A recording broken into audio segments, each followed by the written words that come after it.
Hello, Regular Drews. Just jumping in here with a little announcement before we start the episode. Her Interactive has actually just put their newest game, Mystery of the Seven Keys, on sale for the very first time ever. So now until January 5th, you can get a copy of the game for 20% off on herinteractive.com.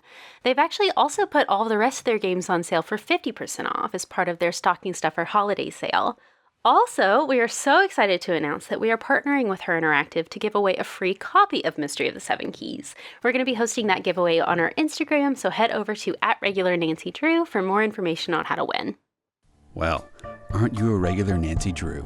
I learned that from the Nancy Drew detective. Okay, go. You think you can follow the clues and solve the case of the missing condiment, Nancy Drew? Because I've read every Nancy Drew mystery ever written. Nancy, please tell me you're joking. Wow, you suck at this Nancy Drew stuff. You should get a new hobby. My name is Carson Drew, and this is my assistant, Nancy. Nancy Drew. It's curtains for you, Miss Drew. Nancy Drew strikes again. A regular Nancy Drew.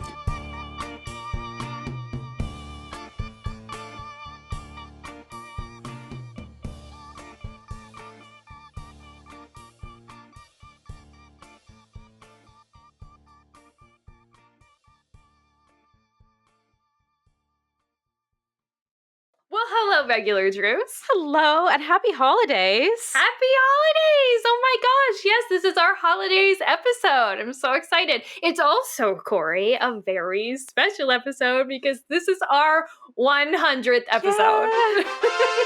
Can you believe it? Oh my gosh, 100. No. 100. That's wild. It simultaneously feels so momentous, but also like, surely we've already done 100 of these. Yes. I guess if you count like our bonus episodes and stuff, we did surpass that a little while ago, but in just, the ones that we count. That's a great point, Corey. That is definitely why it feels like more to me. But also, Corey, we're just wrapping up 2024 here. We're about to be in 2025. Mm-hmm. And so that next year will officially be our 4th anniversary. Yeah. Oh my gosh. Yeah. So we've been at this for a while. Yeah.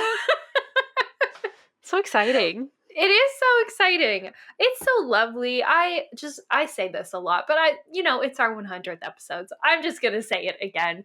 I love doing this with you, Corey. Oh, me it is too. honestly such a bright spot in my life. Every Truly. time I get to see you and talk about Nancy Drew fills my cup in such a way.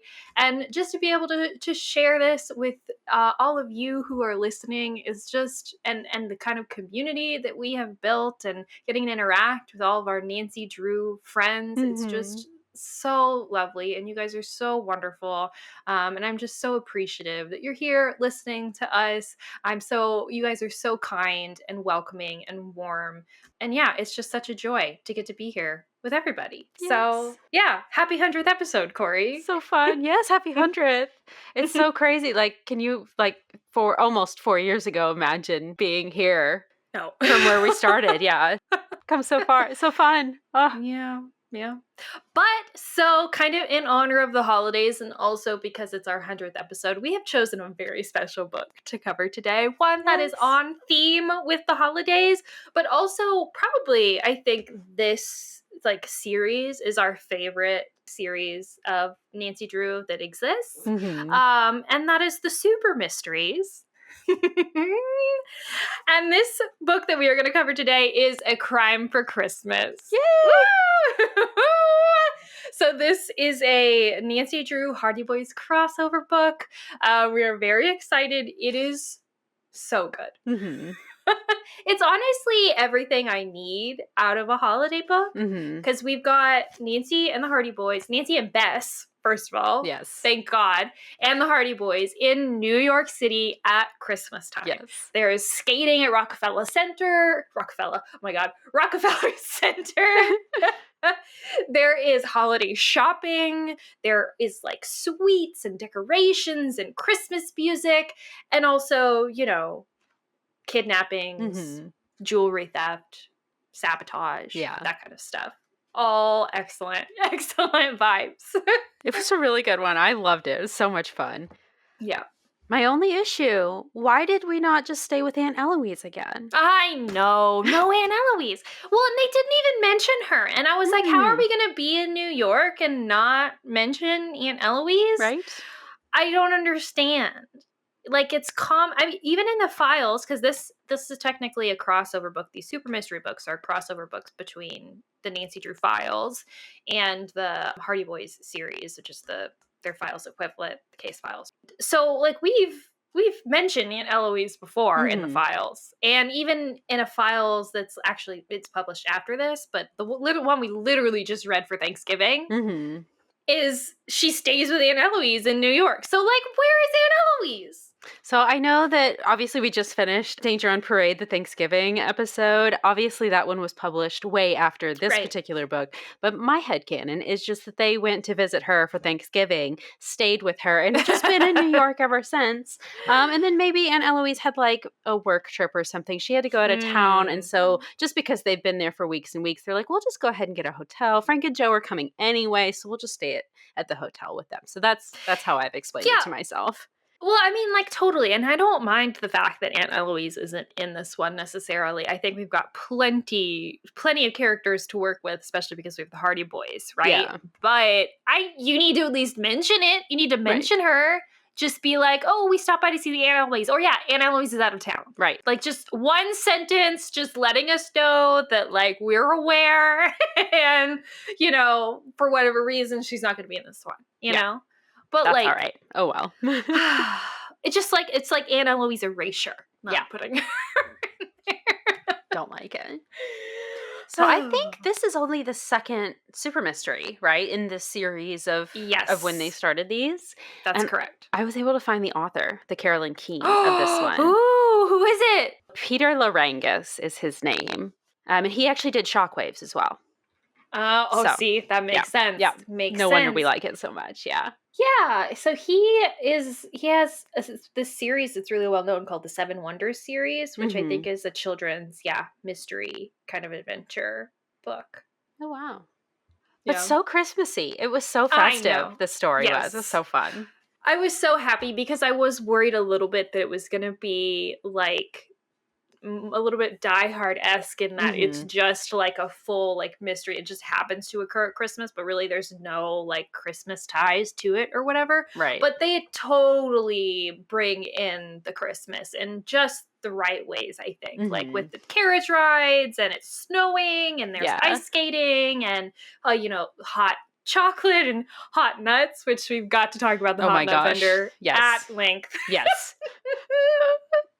Well, and all the decorations and everything, the way that they describe their beautiful hotel just being like top to bottom dripping in decorations. And it's just so nice. And like you said, Rockefeller Plaza, and they go to different like, iconic New York Christmassy spots and stuff, which is Saks Fifth Avenue at Christmas. Talk about window shopping, all the amazing Christmas displays. Like, yes, all of that stuff. It's amazing. Side note, they do mention Macy's in this one. So we do, I guess, have Macy's in this universe. It exists. Macy's exists in the universe, but it's not the Macy's Thanksgiving Day Parade. It's the Mitchells. Right. Oh my God. Mystery solved, I guess. That's so funny. That's hilarious. I think the only issue that I have with this book is that I think as far as Christmas goes, it's perfectly perfect. And I am so glad that it is that way.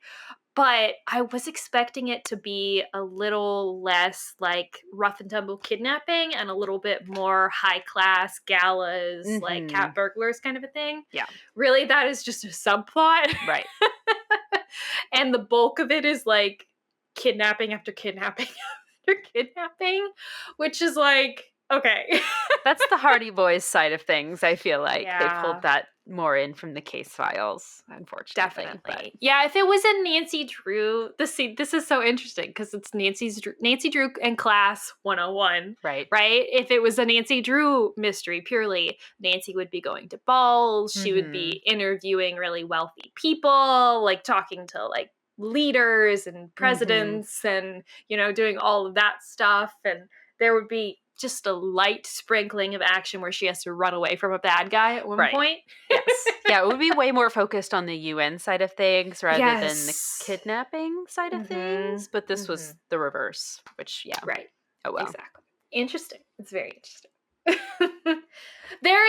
There is, and I am very happy to say to everyone, peak Francie content in this book. Oh my gosh. Like, yes. So, and they're so heavy-handed with it. That's the thing. Is I feel like people who are Francie shippers are usually Francie shippers either from the TV show or Francie shippers from the PC games. Right. And I feel like in both of those situations, maybe a little bit less so on the TV show, but the PC games, they are very light-handed. It's very subtle. Yeah. It's very subtle with the whole Frank Nancy stuff. Like, if you're not really paying attention, you could miss it. TV show a little bit less so, but it's more interspersed. It's not really it's not a plot huge point. Focus. Right. Yeah. It's just like a little bit of subtext. But this is a plot point. You guys, Nancy can't think straight looking at this man. Yes, She talks about his twinkling eyes. She talks about like her heartbeat goes fast, how she can't focus on the mystery because she's too busy thinking about Frank. How like she is thinking about, how great it would be to be able to do this romantic coupley thing with Frank. You guys, like it's explicit. So like, if you are at all a Francie shipper, you got to read this book. You got to read it. You're going to love it. So good. Gosh, I want to read Mystery Train so badly, which is, of course, the inspiration for Last Train to Blue Moon Canyon. I think there's a kiss in that one, though. There's a kiss at some point in this series. I just don't remember which book it is. I could look it up real quick. Oh, my God. Let's see. Actually, let me look it up real quick. I got to breathe. I'm just so overexcited thinking about it. Oh, it's The Last Resort. Oh. We'll have to get that one. Yes, we will. Oh, my heart's aflutter just thinking about it. 3 words? I think hot nuts has got to be one of them. Yes. Just like, it would be one thing if it was just like an aside, but the hot nut vendor keeps showing up. Right. A bit like the like my cabbages guy from like Avatar. So it's like such a thing. The hot nut vendor. He keeps coming back. So I think it's got to be hot nuts. Yes. That's perfect.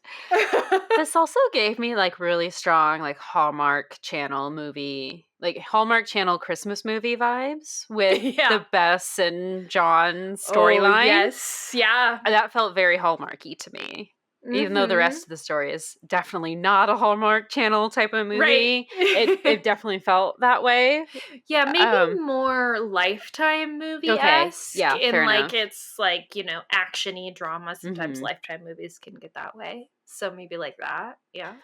He's really the prince. Christmas romance. Okay. Yeah. That's every Lifetime Christmas movie. Yeah. Yes. So hot nuts, secret royalty, chocolate. Okay. Yeah. Perfect. Yeah. I like it. I mean, that is like that. Talk about a Christmas vibe. Hot nuts, secret royalty, chocolate. Perfect. And what else do you think of except for Christmas? Yes. Oh, we didn't even talk about the cover yet. I skipped completely past the cover art, which I'm obsessed with. Me too. It's beautiful. It's so good.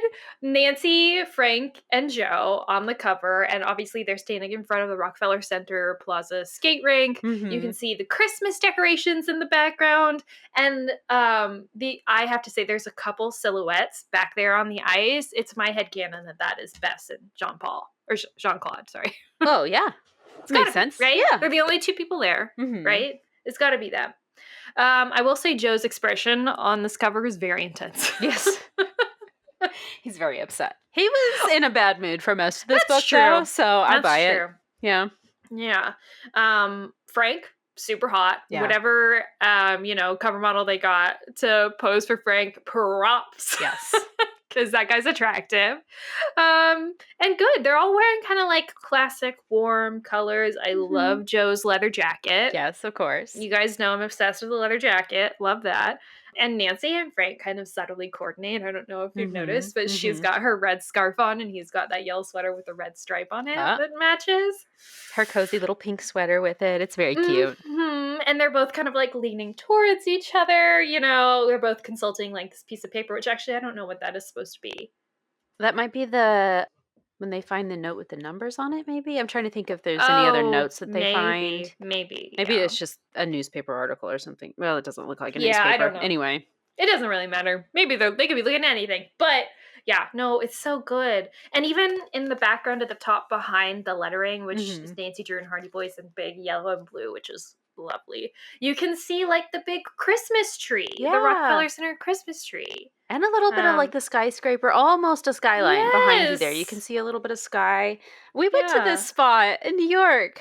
It's so Mhm, fun we having did. like actually seen it in person to know what it actually Yeah. looks like. And yeah, So good. so cool looking. Hits the Yes. mark. Hits the mark, so appropriate for what the book is. Mm-hmm. Yeah.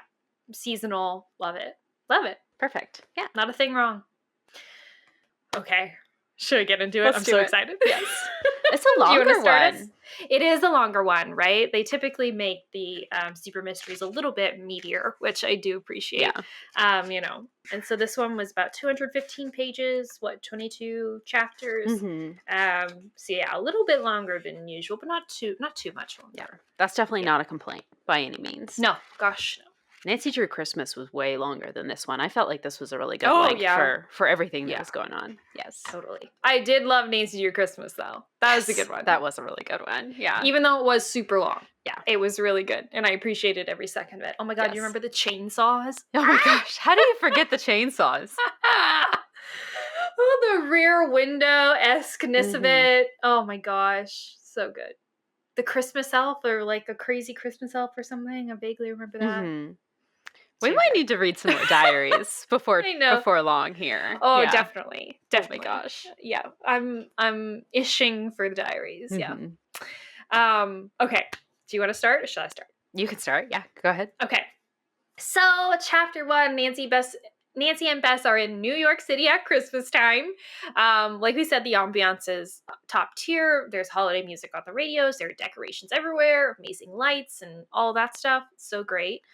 We learn that they have been invited into town by the New York City Police Department to help Frank and Joe Hardy locate and stop a pair of cat burglars who are allegedly in town to steal the crown jewels of this made-up country called Sarcone, I think is how it's supposed to be pronounced. Sarcone? I don't know. They have this little bit at the beginning where the cab driver is like fumbling with the name, and I think that's supposed to be trying to tell us how it's pronounced. Okay, yeah. Because he compares it to bologna, like he says bologna. Okay. I think so. I think Sarcone is Sarcone. Okay.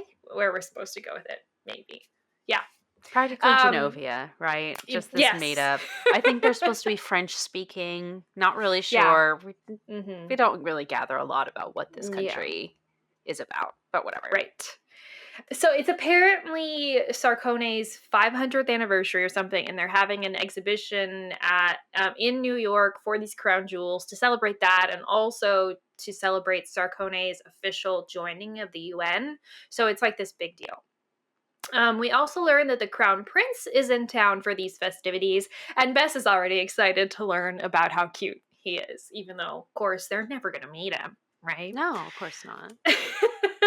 So they check into their luxury hotel, which is the Winslow, which is apparently where the police think these cat burglars are staying, and it's where they're putting up Nancy and Bess and Frank and Joe. Apparently, like, Nancy and the Hardy Boys' youth is the reason why the police want their help. They think that like one of the cat burglars is supposed to be their age, and so they're hoping that Nancy, Frank, and Joe can like meet them and like buddy up with them or something because they're around the same age. Why not? I don't know. But whatever. Nancy and Bess have some time to kill before they meet up with the Hardys, so they decide to go shopping.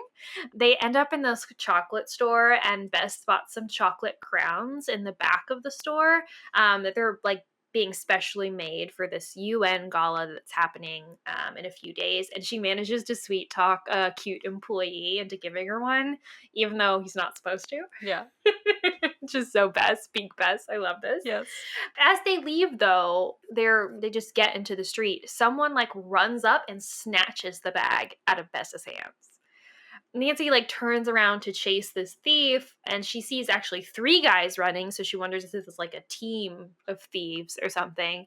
And she ends up losing them, but then she spots 2 of them around the corner, and one of them is still holding Bess's shopping bag. So she goes up behind this guy, kicks his knees out from under him, and grabs Bess's bag back. Only it turns out not to be a thief, it's Joe Hardy. Sorry, Joe. Sorry, Joe. It's really funny, actually. They like joke a lot about how Nancy was like able to like get the drop on Joe. It's very funny. Yeah. But apparently Joe and Frank saw this guy steal the bag from Bess, and so they chased after him. And that's why Nancy saw 3 people running. 2 of them were the Hardy Boys.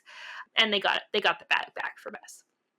Immediately we get some Francie adorableness, like Nancy blushes when he gives her like some compliments, and she gets distracted by his sparkling brown eyes. It's very, very pointed. Yeah. Anyway, they end up going to dinner at the Hard Rock Cafe to discuss the case. Love that little New York, famous location drop. We learned from Frank that these burglars have hit other New York establishments and are apparently masters of disguise. Like they've dressed up as like, people from different countries, different genders, ages. And so we don't really know anything about them. We don't know who they are. All we really know is that one is like middle-aged and one of them is like young adult. Okay. Great. So their plan is just to like stake out the Winslow lobby and look for a father-son type team. And while they're Okay. Great. That's it. That's their whole investigative plan, is a stakeout of a lobby where the police department think that the burglars are staying. Which also, like, I'm sorry, Sure. a question. How do the police know that? And if the police know that these burglars are staying there, how do they not know more about them? How did they find this information out? Right. This is very sus to me, but whatever. Jeez. So while they're discussing all this, Bess is getting distracted by a handsome guy at the next table who keeps like smiling at her. And Nancy is immediately worried about this because she doesn't want Bess to get distracted from the case. And she's like, oh no, here we go again. Bess is like gonna get attracted to some rando and we're all gonna have to, deal with Bess being into some random guy. What a burden on you, Nancy. She hasn't even been hired for this job. Just you have. Seriously. She's just tagging along to help you, by the way. And you're like, you're not allowed to fraternize with anybody else on this vacation for you. No fun. Only casework. Anyway, so they go back to the hotel. And back at the hotel, they run into this guy who Bess was staring at the other table again. And apparently he happens to be staying at this hotel too. And he introduces himself as John. And he starts to invite them to go listen to like this singer or something. But then he seems to like get scared of something he sees behind them and quickly leaves. It's really weird. But then Bess and Nancy go back up to their room and they immediately, or actually no, I think it's much like later in the evening maybe, they notice a shadowy figure like outside of their window. Nancy turns off the lights really quickly. She calls the Hardy Boys to like come over. But then it turns out that the guy outside their window is John. He like climbed the building. They let him in and he explains like, oh yeah, I really like climbing. And, where I'm from, there are mountains, but here there's just buildings. So I just climb buildings for fun. And they're not on the bottom floor or anything either. No, This man is like scaling a skyscraper. Yes. What? Yeah, it's bananas. Anyway, Frank and Joe show up and John invites them to go to this club, but he knows, so, they end up going because Bess is like desperate to go. And Nancy, of course, doesn't want Bess to go by herself, so she agrees to go. And then, of course, Frank and Joe agree to go as well. They have a really weird time out with John. John, he ends up dragging them like all over. they go to this club and they go to a comedy club after that. And then soon after getting to this club, like it's literally been like 15 minutes or something of them being there, he like it's like, okay, we're done. And he like forces them all into a cab, kind of. And then he's like, okay, well, I'll meet you guys back at the hotel. Bye. He like doesn't come with them. Yeah, it's bizarre. It's really weird behavior. And so Frank, Joe, and Nancy think that because of all of this weird behavior, and also because this guy has a penchant for climbing buildings, that he's obviously the cat burglar. Right. They're like, okay, great. Well, day one, we found him. We found the guy. Solved. Yeah. Bess is, of course, like annoyed with this. Like, she's like, ugh, you guys, no, he's too nice to be a cat burglar or whatever. And Nancy's like, yeah, okay, well, this is not the first time you've fallen for the bad guy, Bess. Like, come on. But anyway, they get back to their hotel and Nancy and Bess find that their room has been ransacked. So they start looking through all their stuff because obviously they've just been robbed, right? But nothing is missing. All their stuff is still in the room. Like Bess even had like a little jewelry box of like, I think some diamond earrings or something like that. That's still just on her bedside table. Nothing's gone, just everything's been torn apart. So it's very strange. And so they think maybe the thief was just like looking for something perhaps. But then Joe mentions that like, oh, hey, you left some of your shopping bags, remember? Because I carried your shopping bags back to the hotel the other day. You left your shopping bag in my room. And it's actually the one that had the chocolate crown in it. So they go back up, or Joe goes back up to his room and then brings Bess's shopping bags back down to her. Very strange. So they clean everything up a little bit, and then Nancy and Bess are about to go to bed. And Bess is a little bit upset with Nancy. Nancy asks her about it, and she says that she doesn't like that she and the Hardy Boys have been suspecting John. But Nancy's like, well, don't you think that, like, all this is a little weird? And especially the timing with the cat burglar and everything. Like, everything's just adding up a little bit too well, Bess. Don't you think you should be a little bit more careful? And Bess is like, well, yeah, maybe it's a little bit strange, but he's too nice to be a cat burglar. So you're totally wrong. And also, Joe is just jealous. Yeah. Of John, and that's why he's upset, and not because Joe's actually suspicious. Okay, whatever, Bess. I mean, she's not 100% wrong on that, though. Joe definitely is jealous, Yeah. like, because he has a thing for Bess, and that's pretty clear. Yeah. And at the beginning, at least, and so he's definitely annoyed with John's interest in her. So there was definitely some Joe flirting with Bess at the very start of this book, for sure. And then he sees Bess, like, instantly turn her attention to John, and he is a little bit peeved by it, definitely. Yeah.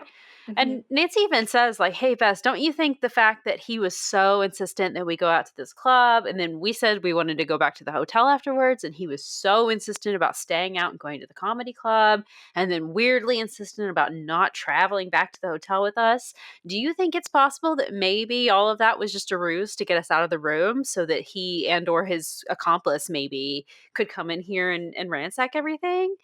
And Bess is like, well, you know, why would it be him? Nothing was stolen. Nothing of value was taken. So, okay, I get, but like, Yeah. same argument for anyone. Why would anyone break in at all? Whatever. Right. Anyway. So they go to bed, and then the next day, Bess goes out with John, and then Nancy and Frank are hanging out in the lobby, I guess just observing like the police want them to do, looking for this father-son team. And then Joe is just kind of also in the lobby pretending that he doesn't know them, and he's taking pictures, just pretending to be nonchalant like a tourist, but he's really just trying to take pictures of every person there. And as he's doing so, he finds himself distracted by this beautiful woman that comes down the stairs, this British girl who's very posh and fancy with her accent. She introduces herself as Fiona Fox.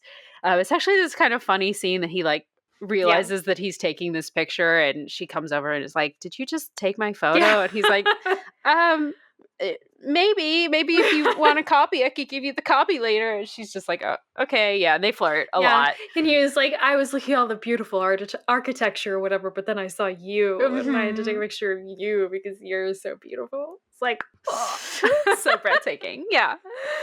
But yeah, so they don't really see anything that day. So that night, Nancy wakes up to another tapping sound on the window. And it's John again, scaling the building. Dude! And Nancy I'm is sorry. like, yeah. Can we talk about how creepy it is? So First of all, creepy, how did he know that was their room the first time? right? Question. Yeah, I'm already upset. Second time, stop coming Right. to girls' windows in the middle of the night and Mhm. tapping on the glass. That's so creepy. Mhm. So creepy. Yeah. So Nancy, I think she like immediately calls Frank and is like, "You need to get Yeah. back down here because it's happened again. This man has tried to jump in our window." But she does end up letting him inside the room, and he starts telling Nancy that he really needs her help because people are after him, and that's why he's entered the room this way. Is because if he were to just use the hallways, somehow they'd find him. Whatever. But he wants their help with arranging like a distraction or something, get him out of this hotel. So Frank and Joe come down and they decide to help him because maybe they can like get a little bit more information about him, see what he's Right. actually up to. So they do help him. They put makeup on him to like, it's just like eyeliner, but they like draw a beard on Yeah. him, I think, or whatever, and then like put a hoodie on him or something. And then the four of them walk out with John like in the middle, and they're all just kind of shuffling out the front door. And then as soon as they get to the car, the police stops them and tries to arrest Frank and Joe for kidnapping Crown Prince Jean-Claude of Sarkozy. Because, by the way. Yeah. So it turns out that John is actually Crown Prince Jean-Claude. To no one's surprise. Yeah. And so the police got called because his cousin, who we'll meet in just a second, his name is Count Renaud, I want to say. Mhm. Renaud. I don't know how to say his name. Count Renaud. It's probably French somehow, but I don't know. Yeah, Renaud. Renaud. That's what I've been calling him. His cousin Count Renaud has called the police because he's gone missing again, and so the police start accusing the Hardy Boys of kidnapping him, even though the prince turns around and is like, "Well, you caught me. I was trying to sneak out. They were just helping me." And the police are like, "Well, you can say that down at the station, Hardy Boys." And then the prince is like, "You will unhand them," and like it's kind of confusing why it's even happening because he's clearly not being kidnapped. This is clearly like of his own volition, whatever. But he clears things up with the police, so the Hardy Boys do not get arrested. But then the cousin Count Renaud comes out and basically is very upset with him that he keeps evading his bodyguards. That Jean-Claude has just been spending this entire trip in New York, sneaking out and going off and partying and doing whatever he feels like because that's what he actually wants to do. He's a little bit of a bad boy rebel prince. Right. Yeah, so apparently he's always sent on these kind of trips in like to represent his country, and then the cousin is basically there as like his chaperone. Whatever. Which clearly he needs, Yes. so Yes. I get it. So Bess is, of course, like absolutely blown away by this news. Nancy and the Hardy Boys are really shocked by it. Obviously, this explains his weird behavior and why he's been sneaking around so much. Nancy's kind of annoyed by this because, like, she is never going to hear the end of this from Bess, and Bess is obviously now going to be really obsessed with her crush on him. That is not going away anytime soon. So yeah, whatever. They end up going back into the hotel. Jean-Claude and his cousin, he gets a lecture or whatever. He goes back to his room, and then the next morning they decide to go out and have lunch with Count Renaud and Jean-Claude because they're going to go to a private screening of the jewels at the Met, the crown jewels. So I guess it's just like they're just looking at it set up before the exhibition actually opens. So they go see it. It's really cool. The crown is really, really fancy and pretty, and they all remark on it.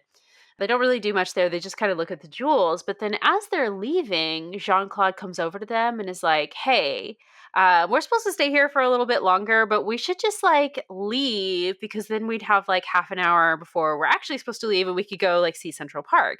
And you and I, Bess, can go, like have a little romantic stroll through the park or something. I don't know." So the four of them they agree to help him sneak out. And oh my gosh, yes, hot nut time, y'all. Okay, Yes. so as they're leaving the Met, of course, if you haven't been to New York, the Met is like directly on the edge of Central Park. So there's this like hot nut vendor right at the corner of where the Met is, leading the way into Central Park. So he goes over to buy the raw hot nuts, and like as the vendor like the vendor I at know. the hot nut cart. I can't get over this. So hot nut man like reaches out to give Jean-Claude his cup of nuts or whatever. And Jean-Claude reaches forward to grab them, and then the vendor like grabs his arm as he reaches out to get the nuts, and then like yanks him, yorks him off scene, off screen, and then throws him into a van and kidnaps him. In the middle of Central Park, he's like held at gunpoint. They throw him in the van and then drive away with him. It's not just the hot nut vendor. There are a couple other people there who show up with the van. I make that clear. It's not, other the hot nut armed vendor guy. isn't the only one who's kidnapping the prince, but he is kidnapping the prince. So. Yes, thank you. Hot nut guy drags him into the van, and then other armed guys jump out and like force him to come with them. And then he's like banging on the back door of the van, like screaming as Nancy Bess and the Hardy Boys just are helpless watching them drive away with the prince. What a picture. Yes. Oh my gosh. Okay, so also Jean-Claude has his own limo, obviously, and his own driver, and that's how we've been getting around. So the limo driver has just been kind of sitting on the side of the road waiting for us. So Joe, like idling on the curb in New York, all right. Great. Yeah, right in front of the Met at that. Yeah, I'm sure that's possible. So Joe like runs over to the limo, pushes the driver out of the driver's seat, and they all pile in to go chase after the van. And in a limo. Yeah, in the limo. Car chase. Yes. With a limo. And this is not the only time this happens. Yeah. At this point, Count Renaud has also come out of the building and has jumped into the car with them and is following along. And so Joe is like fast and furiousing down the road and in the limo. Can't get over it. And like is stopped from following the van just because some horses come out in the middle of the road and he has to slam on the brakes. Whatever. But the van also stops and the kidnappers force Jean-Claude out and try. Yeah. This is crazy. I don't know. I don't get it. They commandeer a horse. Yes, they take the horses. Or multiple horses. Yeah, they take all the horses. They force the people off. So they try to grab him onto the back of the horse, but he's able to like get away in all of this. Mm-hmm. And then the kidnappers just like gallop off on the horses that they just stole. Which like, why would you not just stay in the van? Why are you getting off to go on horseback? I don't understand. Was there a road blockage or something that they couldn't drive any further? And so they were like, this is our second option? Or just heavy traffic, I guess. Possibly. Maybe. And the horses could like weave in and out, but it's like, is it even legal to ride a horse on the street in New York City? I mean, I know there are the horse-drawn carriages. But I'm sure horses. Right. Uh-huh. But I'm sure like they have special licenses and permissions to allow them to do that. I'm sure you can't just ride your normal horse on the New York City street. Oh my gosh. I guess these are bad guys, so it doesn't really matter why. Yeah. They're just breaking the law. It's fine. But jeez. Yeah. So they all go to dinner and they're talking about everything that just happened. And then Jean-Claude is like, hey, I don't like my bodyguards. And you guys are obviously really cut out to serve as bodyguards. You're all clearly super well trained. And I believe that for reasons that totally make sense. So will y'all be my bodyguards for the rest of my trip here? And they agree. Whatever, but first they're like, well, no, we're actually in town. We'll let you in on a secret. We're actually in town to catch these cat burglars that are like after your crown jewels or whatever. And he's like, well, that actually works out perfectly because I'm pretty sure that my kidnappers are your cat burglars. What? Why would you think this? Did they say something to you to make you believe that they were also after the jewels? So his only reason for this is that there were two kidnappers, basically. Mm-hmm. I think there were two kidnappers and the hot nut vendor. That part's unclear. Yeah. Or if the hot nut vendor was one of the... Anyway. There were two of them and they were the right age. There was one that was like middle-aged and one that was young. And so that's why he thinks it's them. Because... That's fair. I guess. So are they just trying to kidnap him so that they can get the crown jewels that way? Like in an exchange? It's really unclear why that would be the case and why that would happen. Yeah. But anyway, Count Renaud like takes exception to this offer from Jean-Claude, and he pulls him aside to tell him that like these are American commoners and they're not qualified to be your bodyguards, which he's kind of right, but whatever. Right. He also does say that Bess is a gold digger though. So, which is just wild So because rude. clearly, and also she didn't know who he was when they Exactly. first went out. So like clearly she's not. She couldn't have known. Anyway, Nancy and Frank overhear this because they like snuck to be closer to overhear what they were saying, but they don't tell Bess that he said that. It doesn't matter though, because I guess Jean-Claude like outranks Count Renaud, and he ends up coming back to the table and was like, "You're hired." So okay. I'm sorry, Count Renaud is kind of useless. Why are you here if you have no authority Right. over your younger charge? You know what I mean? Right. I don't, whatever. Anyway, later Jean-Claude sneaks out of his hotel room again, this time sneaking away from Joe, Frank, and Nancy, who are all posted up outside his room in the hallway. Which is like, you got, like, Jean-Claude, like, why? Why would you do this? Why would you hire them to be your bodyguards if you're just going to sneak away from them too? Like, what is the point? I thought the point was so that you could all go out and be young together. I thought Right. that was what the point was, but Mhm. whatever. He apparently just went down to the lobby to cuddle with Bess. Okay. Which, like, ew, like, maybe don't do your PDA in a public hotel lobby, but also, like, why did that necessitate you climbing out your window again, dude? Oh, whatever. But so he's quickly found because, right, he's just in the lobby. And Count Renaud is furious again that he sneaked away. And this time takes the opportunity to call Bess a gold digger to her face. So that's great. Cool. But of course, Jean-Claude, like, immediately is so mad that Renaud has said this to Bess. And he demands a formal written apology from Renaud to Bess, to Jean-Claude, to himself, and to Jean-Claude's parents, the Excellent. current king and queen of Sargone or whatever. Excellent. Which is like nice behavior. We like to see that. Yes. Thank you. Yes. Stand up for Bess. And this actually like works. Like Renaud is like very like contrite after this and apologizes so much. And he's like, "I'm so sorry. I should not have said that." You know, so it seems to have worked. So cool.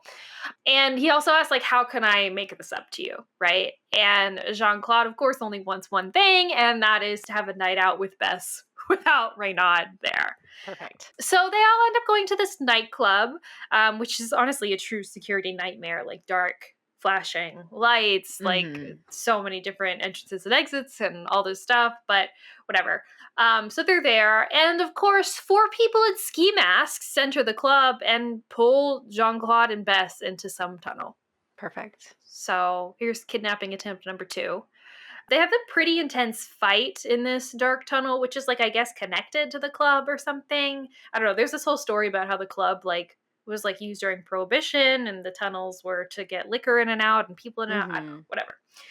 And the masked kidnappers end up getting away. Unlike last time, though, like Jean-Claude is not, or sorry, Jean-Claude is actually really upset. Like after the first time, he was kind of a cool cucumber, like he was totally fine with being kidnapped, but now he's like shaken, like he's really upset.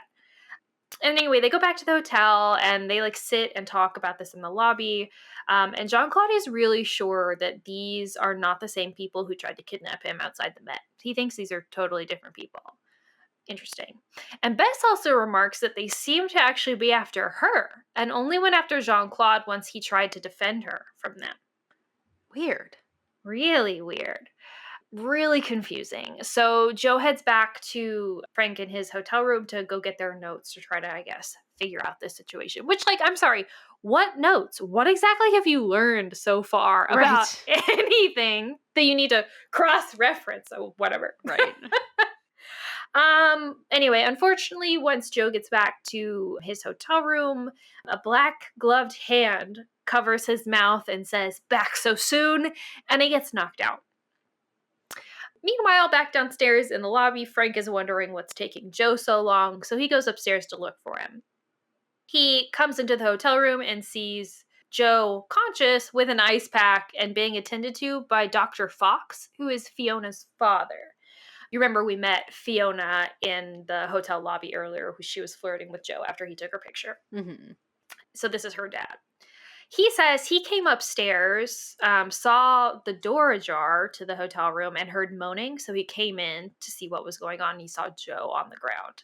And he's a retired doctor, so he was like taking care of Joe. And he says that Joe doesn't need further medical attention. He just needs to continue to rest and ice his head, and he'll be fine. Dr. Fox does say that the room was also ransacked when he came in, and he picked up a little bit. Why? Like, yeah, Is this not a crime scene now? Like, shouldn't you leave everything for real. where it was? You would think. Okay. But he says that he picked up. But he suggests that they check to see if anything is missing, like anything's been stolen. Once Dr. Fox leaves, Frank immediately thinks about the photos that Joe took of the father and son duos, and he checks, but they're still in the room. So it doesn't look like they took anything, or at least nothing important if they did.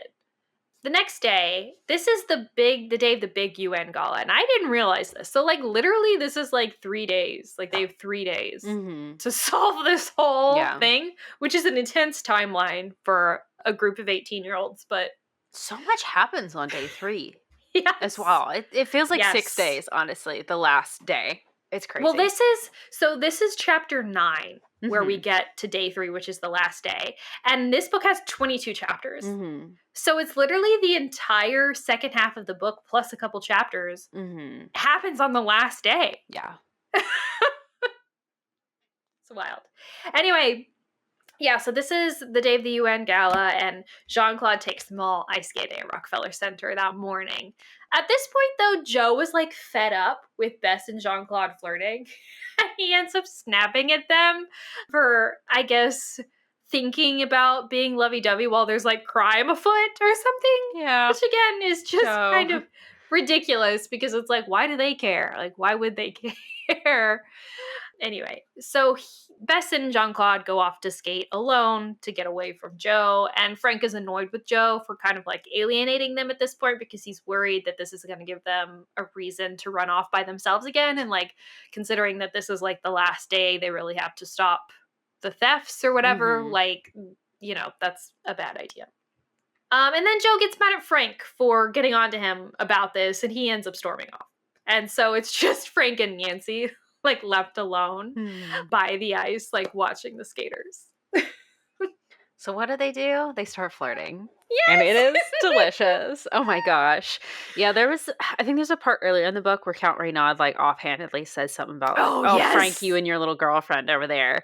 And this scene, something about like, yeah, Nancy like thinks about like correcting him on that, but she's like, well, I guess I don't want to correct him. Right.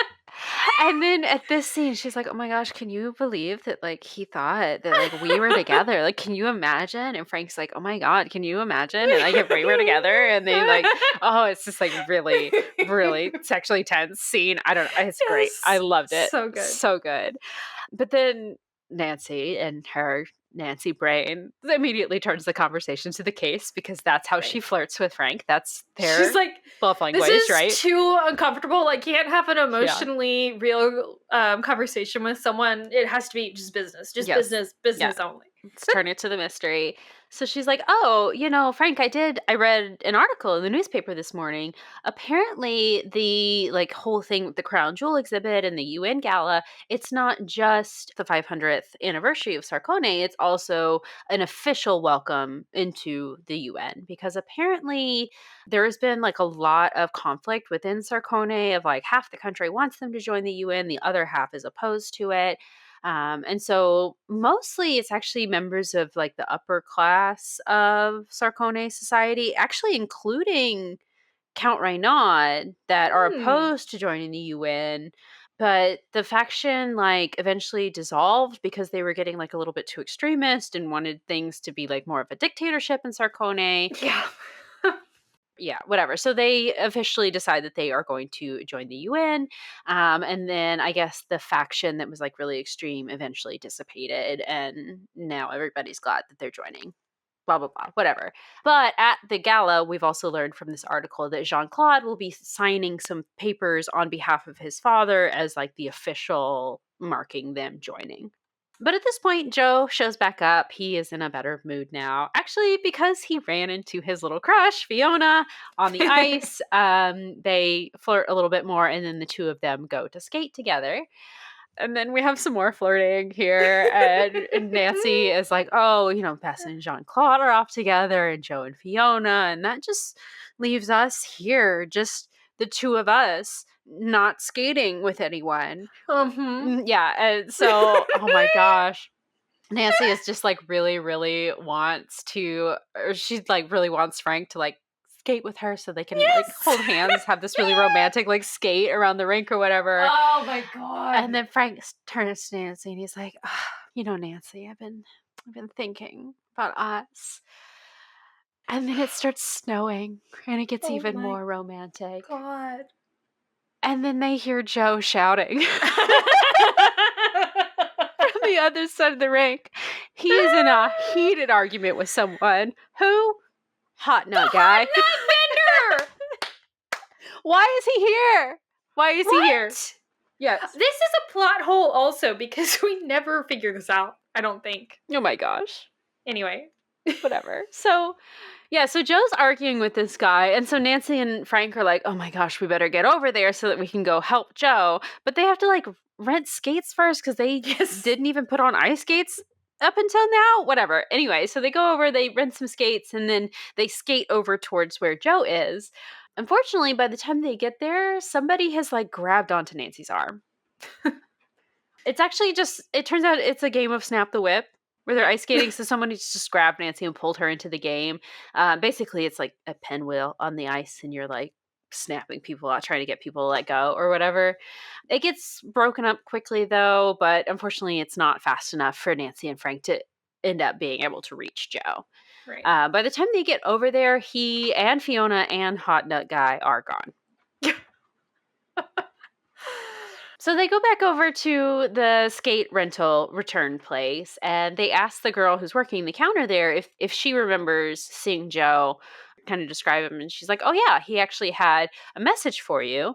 So they read the message, and it says that he is going to meet them later at Saks, which they'd all actually planned to go shopping at Saks after they'd finished skating. So I guess he says, I'm fine, but I'll meet you in an hour at Saks. Great. He said something about wanting to see the sights with Fiona, so maybe the argument was nothing. It's kind of weird why he just left after that, but I guess they're going to go off and do something romantic. Like, I don't think we ever get an explanation for that. We don't ever get an explanation for what Joe was arguing with the hot nut vendor about. I don't think in we this do. scene. It's because pretty significant stuff happens right after this, and we kind of have to attend to that. But I'm like, Right. what were they talking about? Right. Why was he just there? confronting him? Yeah, I don't know. Strange. He's like, we paid for those hot nuts, and we never got them the other day. Give us our nuts. We paid for 5 bags of hot nuts, and we didn't Give get us any. our nuts, hot nut vendor guy. But yeah, so Nancy and Frank go, and they're off their flirting mood now. They just go skate because the mood's kind of ruined. Whatever. Right. But then we flash to Joe, and he is with Fiona back at the hotel room. And he's like, oh, you know, I got the dark room and the bathroom. You want to go hang out in there while the photos are developing? And she's happy to do so. So they go into the bathroom, and he's like trying to impress her, showing her his darkroom setup. And he's going to like make a copy of the photo that he, because he took that photo of her in the lobby. So he had one copy already, but she wants another copy to give to her dad. So he's going to impress her and try to show her how to make a copy of this photo. She is flattering him quite a bit. She's really into him in this moment, and they're talking about the picture, whatever. Let's see. There's also this part where he's like planning to make a move on her because he's like, well, you know, it's going to be perfect because the first step we dip it in the water bath or whatever. And then the second step, it has to stay in there for like 10 minutes. So it's just going to be me and her in the dark with nothing to do for like 10 minutes. So maybe I'll try a little something. Oh my God. But it's right. No, it's so funny. But as soon as it's like, you know, time for him to start making his move or whatever, he hears something going on outside the bathroom door, like in his hotel room.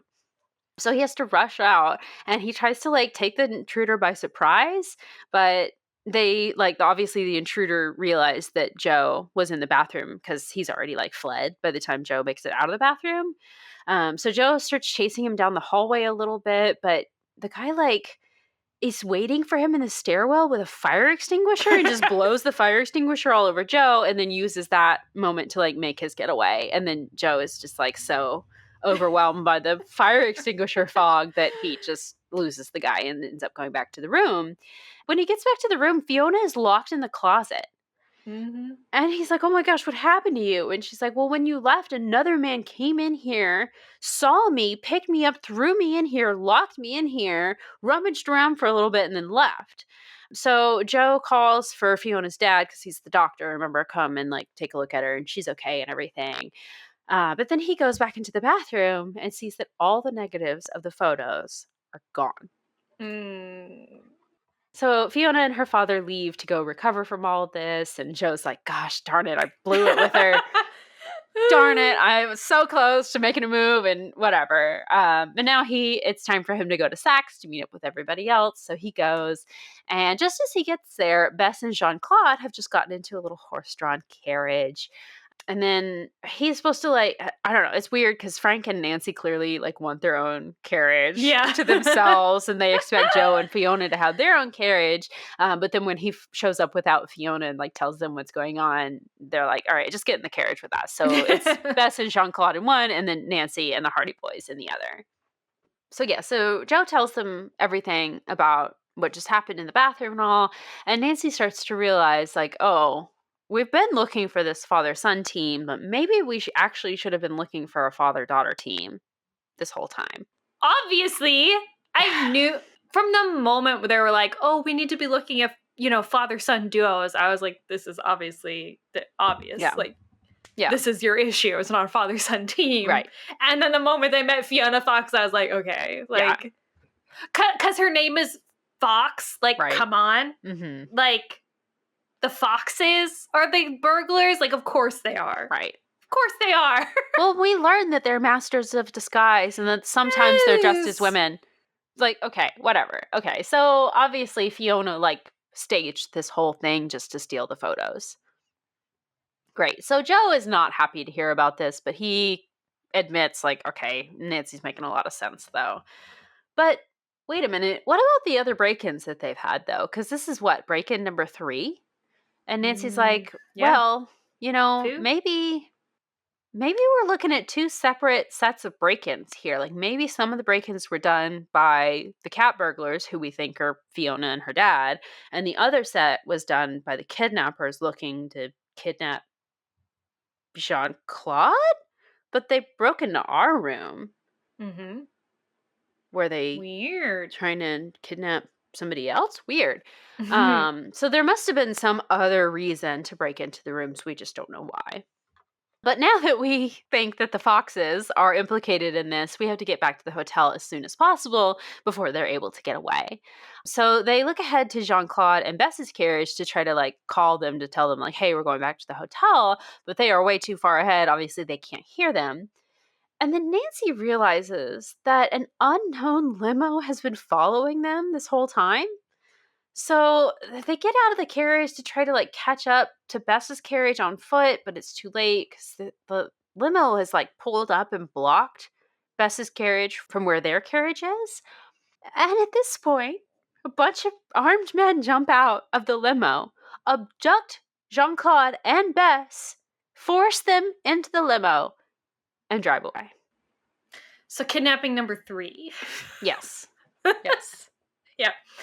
And of course, the bad guys get away with Bess and Jean-Claude in the limo. But then Nancy, like, looks at the carriage driver for Bess's carriage and sees that it is no one but the hot nut vendor back again. He is in on it. He was driving Bess's carriage the whole time. And I guess helped get them to this limo so that they could be abducted. Oh my God. Business can't be too good if he's spending all his time doing this and not roasting his nuts. So she chases him, and he says something to her before he gets away, because of course he gets away. But he says, "You tell your prince friend that I'm going to collect." Okay. Oh, What could that mean? Right? weird. It clearly implies that, like, Jean-Claude owes him something. Why would Jean-Claude owe this hot nut vendor something if he's the one who's been kidnapping him? Weird. So strange.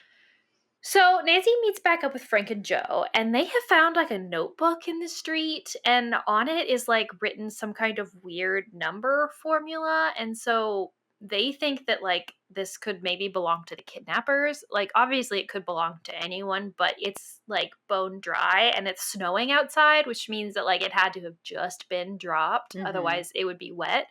So they think maybe it is the kidnappers. So that's not the paper on the cover then. I Because this guess. is after that scene. Interesting. I mean, oh yeah, you're right.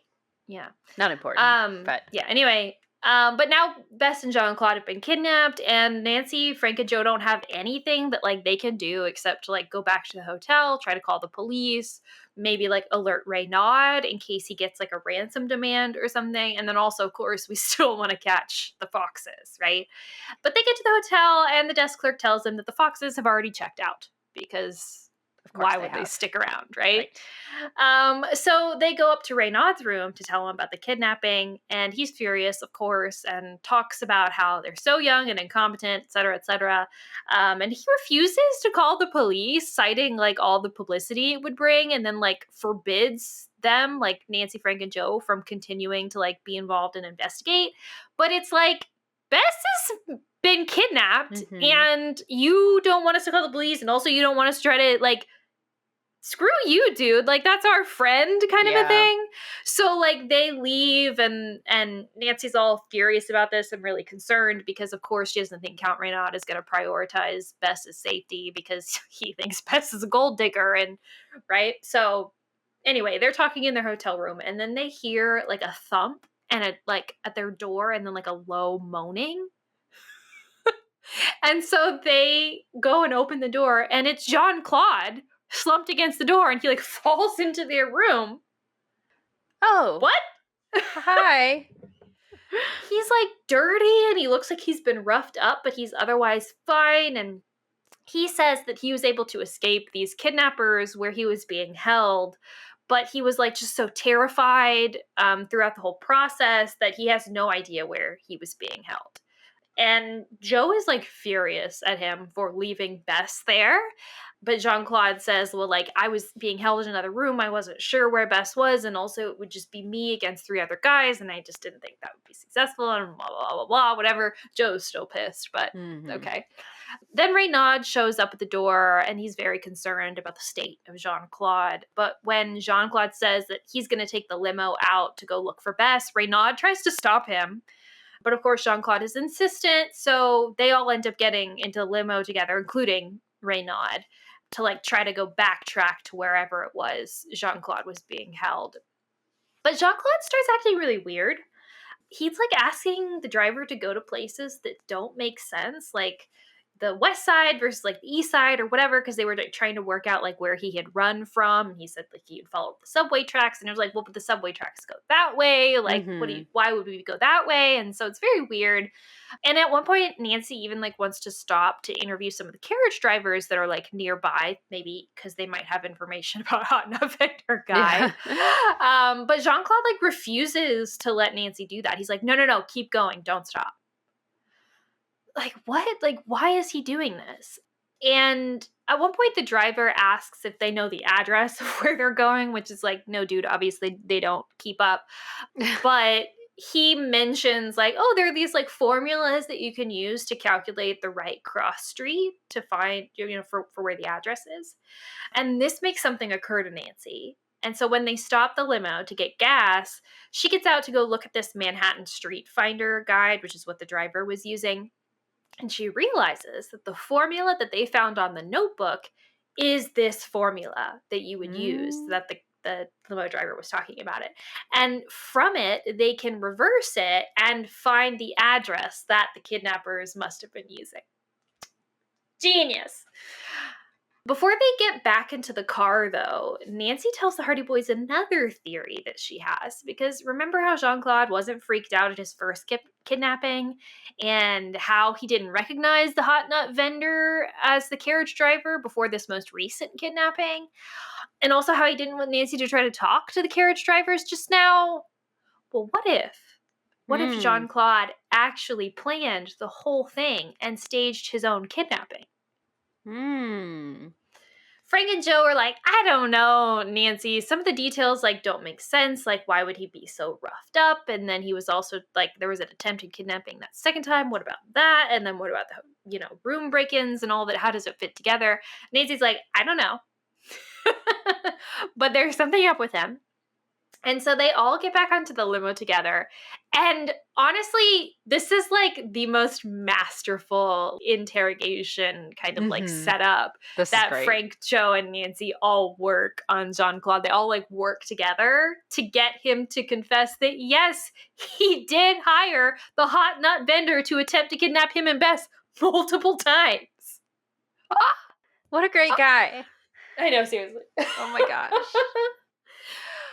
At first, he says it was just because he wanted to get away from Count Renaud. It's a whole poor little rich boy thing. He's chafing at his responsibilities and the notoriety that he has with his position as being the crown prince, and he just wants to be quote unquote normal, right? So yeah, let's get kidnapped. That's real normal. So great. But then he started falling for Bess, and he just wanted to be alone with her. And so that's why he arranged this last kidnapping attempt. But he says it got out of hand. And his hot nut friend has seemingly now betrayed him. And now maybe they're holding Bess until they can get some kind of ransom for her, it seems like. Which, wow. I know it would have been too scandalous to write this into a Nancy Drew book, but could he not have just invited Bess to his hotel room and they spent time together there, rather than trying to kidnap himself to be taken to a creepy warehouse where he can snuggle with Bess for a couple of hours? Great. Yeah. Well, it's also baffling to me how it's why do you need to hire kidnappers? Right. Clearly, you're super successful at sneaking out on your own. Just run off together. Just run off together. Okay. Why are we getting kidnapped? What's the kidnapping supposed to achieve? I don't understand.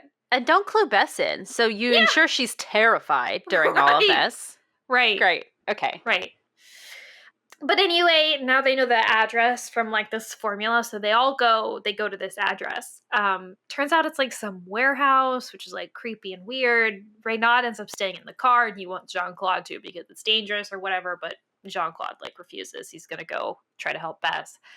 And this place is so big, so they have to split up, and Joe and Jean-Claude end up going one way around the building, and Frank and Nancy go the other. And Frank and Nancy end up finding a door into the warehouse, but when they open it, right as they do, two muzzles of two guns pop out and are pointed directly at them. So, way to go, guys. Oh my gosh. My gosh. So, side note, when we're in this scene, they do specify that we're very close to this above ground subway, or not subway station. Yeah, subway station, train station. And they do specify specifically which one it is. It's the same one that I visited when we were on our trip to Sleepy Hollow. Because I took the bus from the airport to the train station and then just got the train straight up to Sleepy Hollow.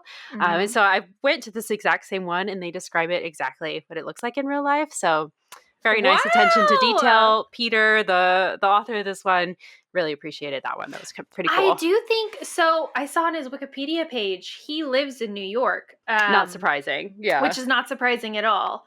Let me see. Yeah, he was born in Brooklyn. Oh, perfect. Yeah. So that makes perfect sense then. Yeah. Exactly. Yeah.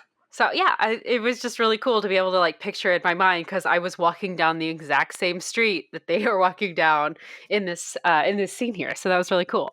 But so anyway, so Nancy and Frank get the guns pointed in their face, and they're dragged inside this warehouse or whatever. And then we flash perspectives to Joe and Jean-Claude, who are on the other side of the building, and they hear a scream and a scuffle. So they come running around, and this is when they see Nancy and Frank being forced up this flight of stairs into the warehouse at gunpoint.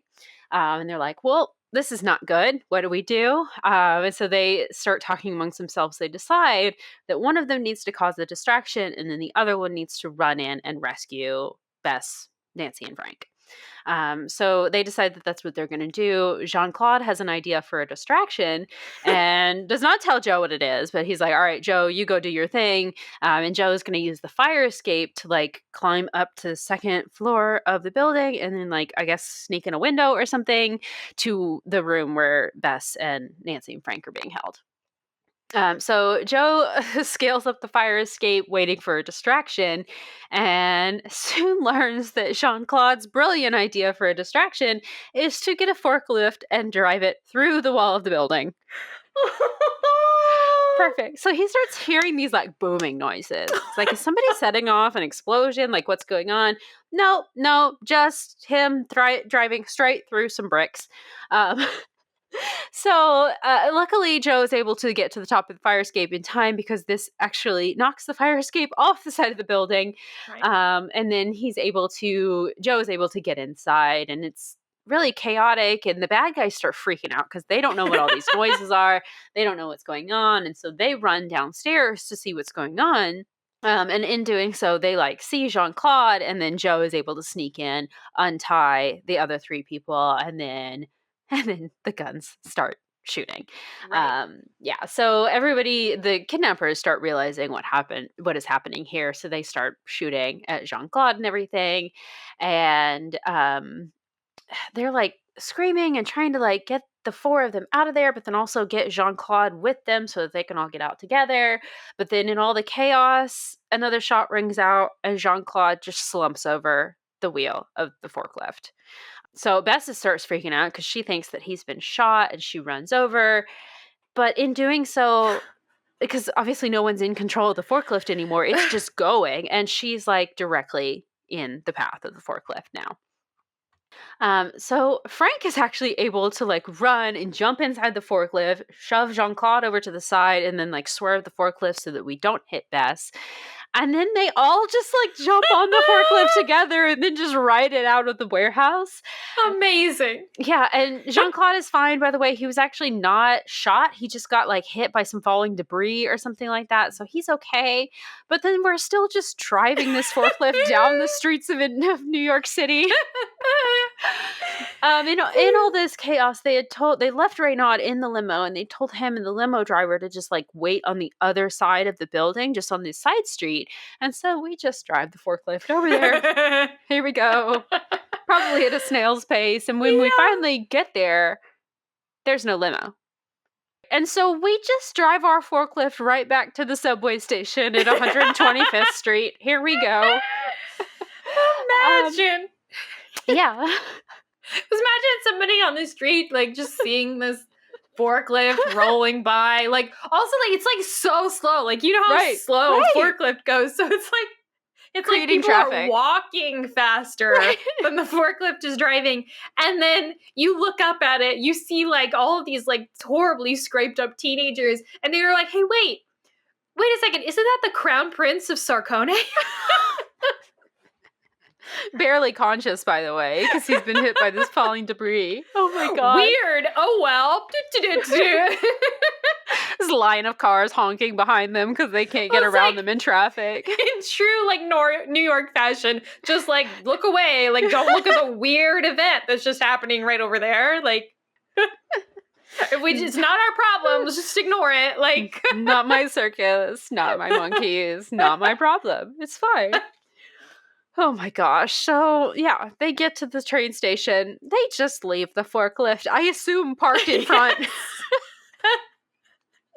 They get on the train and they get back. I'm crying now. Oh my gosh. Well, like, imagine, like, the police officer who comes up and is like, so there's just a forklift in the middle of the road. How do I ticket a forklift? Whose forklift is this? Who do I... Someone's abandoning their warehouse equipment in the street. What's the code? He's like on his walkie-talkie, like, Hey, dispatch, so what's the code for abandoned forklift? Like, It's blocking the subway tracks, actually. It's kind of strange. it's like a Monsters Inc. We got a 2419. Oh my gosh, that's so funny. So they jump off the forklift. They get on the train. We get back to our hotel room. Oh my gosh. Okay, so once we get back to the hotel, we get Bess's side of everything. She said that she was really mad. She was yelling at the kidnappers the entire time that they were being kidnapped. And the kidnappers really didn't say much to her, so she didn't really get a sense of what was going on with them.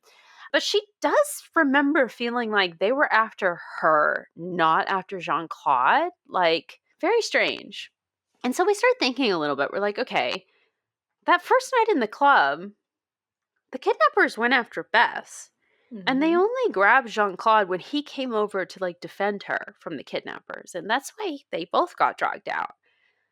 So that was weird. And then this happened, and they were definitely after Bess first. And they let Jean Claude get away. So, are they after Bess? Yeah. Does Bess have something that they want? And so, we're just kind of in the hotel room, we're hanging out, and they're just trying to imagine, okay, what could they want from Bess? We're we're not from here, we have nothing to do with this Sarcone stuff. And then Bess is like, oh my gosh, I'm so hungry right now. Joe, could you bring me my chocolate crown? Yeah. That was in that bag that you brought back from the hotel room for me the other day. And it's in a pile in a corner of shopping bag pile in the corner of the hotel room. And so Joe gets it and brings it over to her. And she bites into it and immediately spits it out. I'm like, this is disgusting. What is this? It tastes like plastic. And Frank comes over and he's like, well, that's because it is plastic. It's plastic explosives, Bess. It's this yellow goo running out. It's supposed to be this filling. It's supposed to be a solid chocolate crown, but it had this filling inside of it that Bess just assumed was maybe a cream or something. Yeah. No, plastic explosive. So Bess ate explosives. Bess ate explosive. Yeah, so she runs into the bathroom to brush her teeth and spit all that out and everything. Vomit it up, hopefully. Hopefully, yes. Yeah. Hopefully she didn't end up swallowing any of it. That would probably kill you pretty quickly, Yeah. I have to imagine. Call poison control. Control. Excuse me, what happens when Oh my gosh. I had maybe a teaspoon of plastic explosives? So gross. So they start talking about it a little bit while Bess is brushing her teeth and puking. And they realize these crowns were supposed to be a special order from this chocolate place, because something about how Bess even remembers the guy at the chocolate shop saying that this is a unique design, that only they sell these specific chocolate crowns. And the guy at the shop had mentioned something about these needed to be shipped somewhere for the special delivery. Bess just cannot remember where. So she and Joe actually go to the chocolate shop to try to ask the people there and try to see if we can get any information about where this delivery is being sent. And then Nancy and Frank are going to stay behind at the hotel because they want to talk to Renaud, who has now shown up at their room. Okay, so we flash over to the chocolate shop where Bess and Joe are, and they realize that they are too late. It has a sign on the door that says closed for delivery. Okay, so they decide, let's just break in. Yeah. Use their computer real quick and just see if the computer has any information about where it's been sent or if it has already been completed, the delivery. So Joe gets Bess to agree to make a distraction for her. And he does this so that he can scale the building outside. Right. And it's this whole thing. Bess knocks over a vendor's cart in front of the store. And it's really messy. But eventually they do both get inside. And inside they see on the computer the delivery information. These crowns are supposed to be sent to the gala for the Sarcone UN gala ceremony, whatever thing, that is starting in just an hour. And then they hear Frank outside give the whistle signal because Nancy and Frank have made it over to the chocolate place here. And the whistle is obviously the signal that trouble is coming. So Joe looks out the window and sees that there are 4 kidnappers currently forcing open the front door of the chocolate shop. How did they find them? Right? How did they know that they were going to be here? they just following them? I guess. Who knows? Well, Well, I guess we do know. We do know. somebody knows that they were there and sent them. Right. Right. So Right. before Joe can even react, one of them has already reached Bess, and Joe goes to defend her and gets knocked unconscious. Oh my god, I forgot about this. And when he comes to, he regains consciousness midair because the bad guys have thrown him straight towards a vat of molten chocolate, and he's Time about to out. fall in. Time out. Yeah. Not only is he being thrown into a vat of chocolate, right? He is being thrown so hard, so forcefully that he's flying through the air. Yes. It's not like someone's just picking him up and putting him in the vat, which is impressive enough to do. Right. For like one guy to like lift. He's been thrown flying through the air. What is this? What kind of cartoon shenanigans? Also, it's a vat of chocolate. It's a vat of chocolate. This is literally like a Scooby-Doo, like Willy Wonka-esque, honestly. Yes. That could have been one of the 3 words. Willy Wonka horror movie. if this were a Scooby-Doo cartoon, it would be Scooby and Shaggy both getting thrown into the chocolate vat, and then they have to eat their way out. Right. And then, like, we just see, like, Yes. Scooby-Doo lick his own face. Like, that's the end of Spotless. that scene. That's Clean the end vat. of the scene. Yes. Thrown so hard it wakes him up from his unconsciousness. So he's funny. flying through the air long enough to regain consciousness Right. mid-air, realize he's flying through the air. So this is at least multiple seconds. He's airborne for probably at least 3 to 4 seconds. You would think, yeah. That's a long time in the air. Oh my gosh. 1 Mississippi. 2 Mississippi. Like, You wake can you up, imagine? Like, what? It's so wild. It's so wild. You can't do anything because you're just No, about to you land in the just- boiling chocolate. Like, It's not boiling, it's molten. Which is still hot enough to injure you Burn. severely or kill you, Yeah. potentially, if you drown in it, which Which we're about to get. we're about to. You just drink, just furiously drink. Gosh. Oh my gosh. It's so funny. So so Joe falls in this vat of chocolate, and then one of the men comes over and like holds his head under in the chocolate. So they're trying to drown him in chocolate, which like it's got to be a good way to go. You know what I mean? I hope so. But Poor Joe. anyway, at this point, Nancy and Frank have made it inside, and so they're evening the odds a little bit here, and they all end up managing to escape. But Joe is just covered in chocolate, and so they like pile into this limo. I'm sure getting chocolate stains everywhere. And Doesn't the driver even say, he's like, what is that smell? yeah, what's that smell? It's really sweet Joe's in here all of like, a sudden. Don't worry about it. We're fine. Or no, I think it's later. It's later they get into a cab and he's like, is one of you eating a candy bar? And Joe just has like this sour look on his face, like, Leave me alone. but anyway, like Raynaud apparently let Nancy and Frank borrow his limo, so that's the limo that they're in. And Raynaud and Jean-Claude are gonna head to the UN gala because obviously that's starting, right? But now we know, oh hey, it's about to get blown up by a bunch of chocolate crowns. So What I wouldn't give to see Sean Cassidy have acted out this scene. My God. His You're comedic so right. timing with Joe would have made this the perfect thing. It's I been can so only funny. imagine the chocolate jokes we would get. Right. Like, just like him, like, taking his fingers, wiping it on his body and sticking it in his mouth and being like, I'm pretty sweet. Yeah. You know? So funny. Oh my gosh. So they tell the driver to the UN. So they start going, but then it's like really weird. The driver just keeps like repeating that he just does what he's told. And it's like, okay, well, to the UN. And he's like, I just do what I'm told. They're like, right, Okay. so the UN. And he's like, I do what I'm told. And Like, okay, so he's driving, but then soon they realize they are not driving in the direction of the UN. And so they realize that this must mean that Renaud, and they like try the doors. They can't get out of the limo. They've been locked. So they realize that Renaud must have given them this limo and has purposefully told the driver to not take them to the UN, must taking them to some other location. So that must mean that Renaud is behind this whole thing, right? Who would have thought? That's why the kidnapping details didn't make sense. Jean-Claude had hired one set of kidnappers, but the other set of kidnappers was hired by Renaud to try to get Bess because of the explosive crown.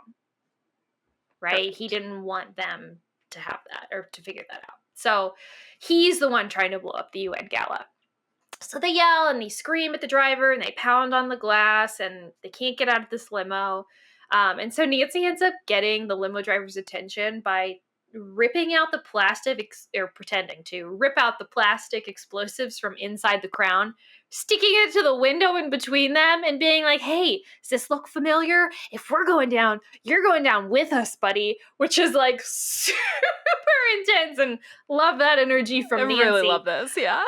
And then she like makes a move like she's about to detonate it. And so the driver stops the car and just runs. Just flees, like looking over his shoulder, like waiting for this explosion, which is hilarious. Anyway, so they manage to make it out of the limo and they head to a cab and tell it to head straight to the UN.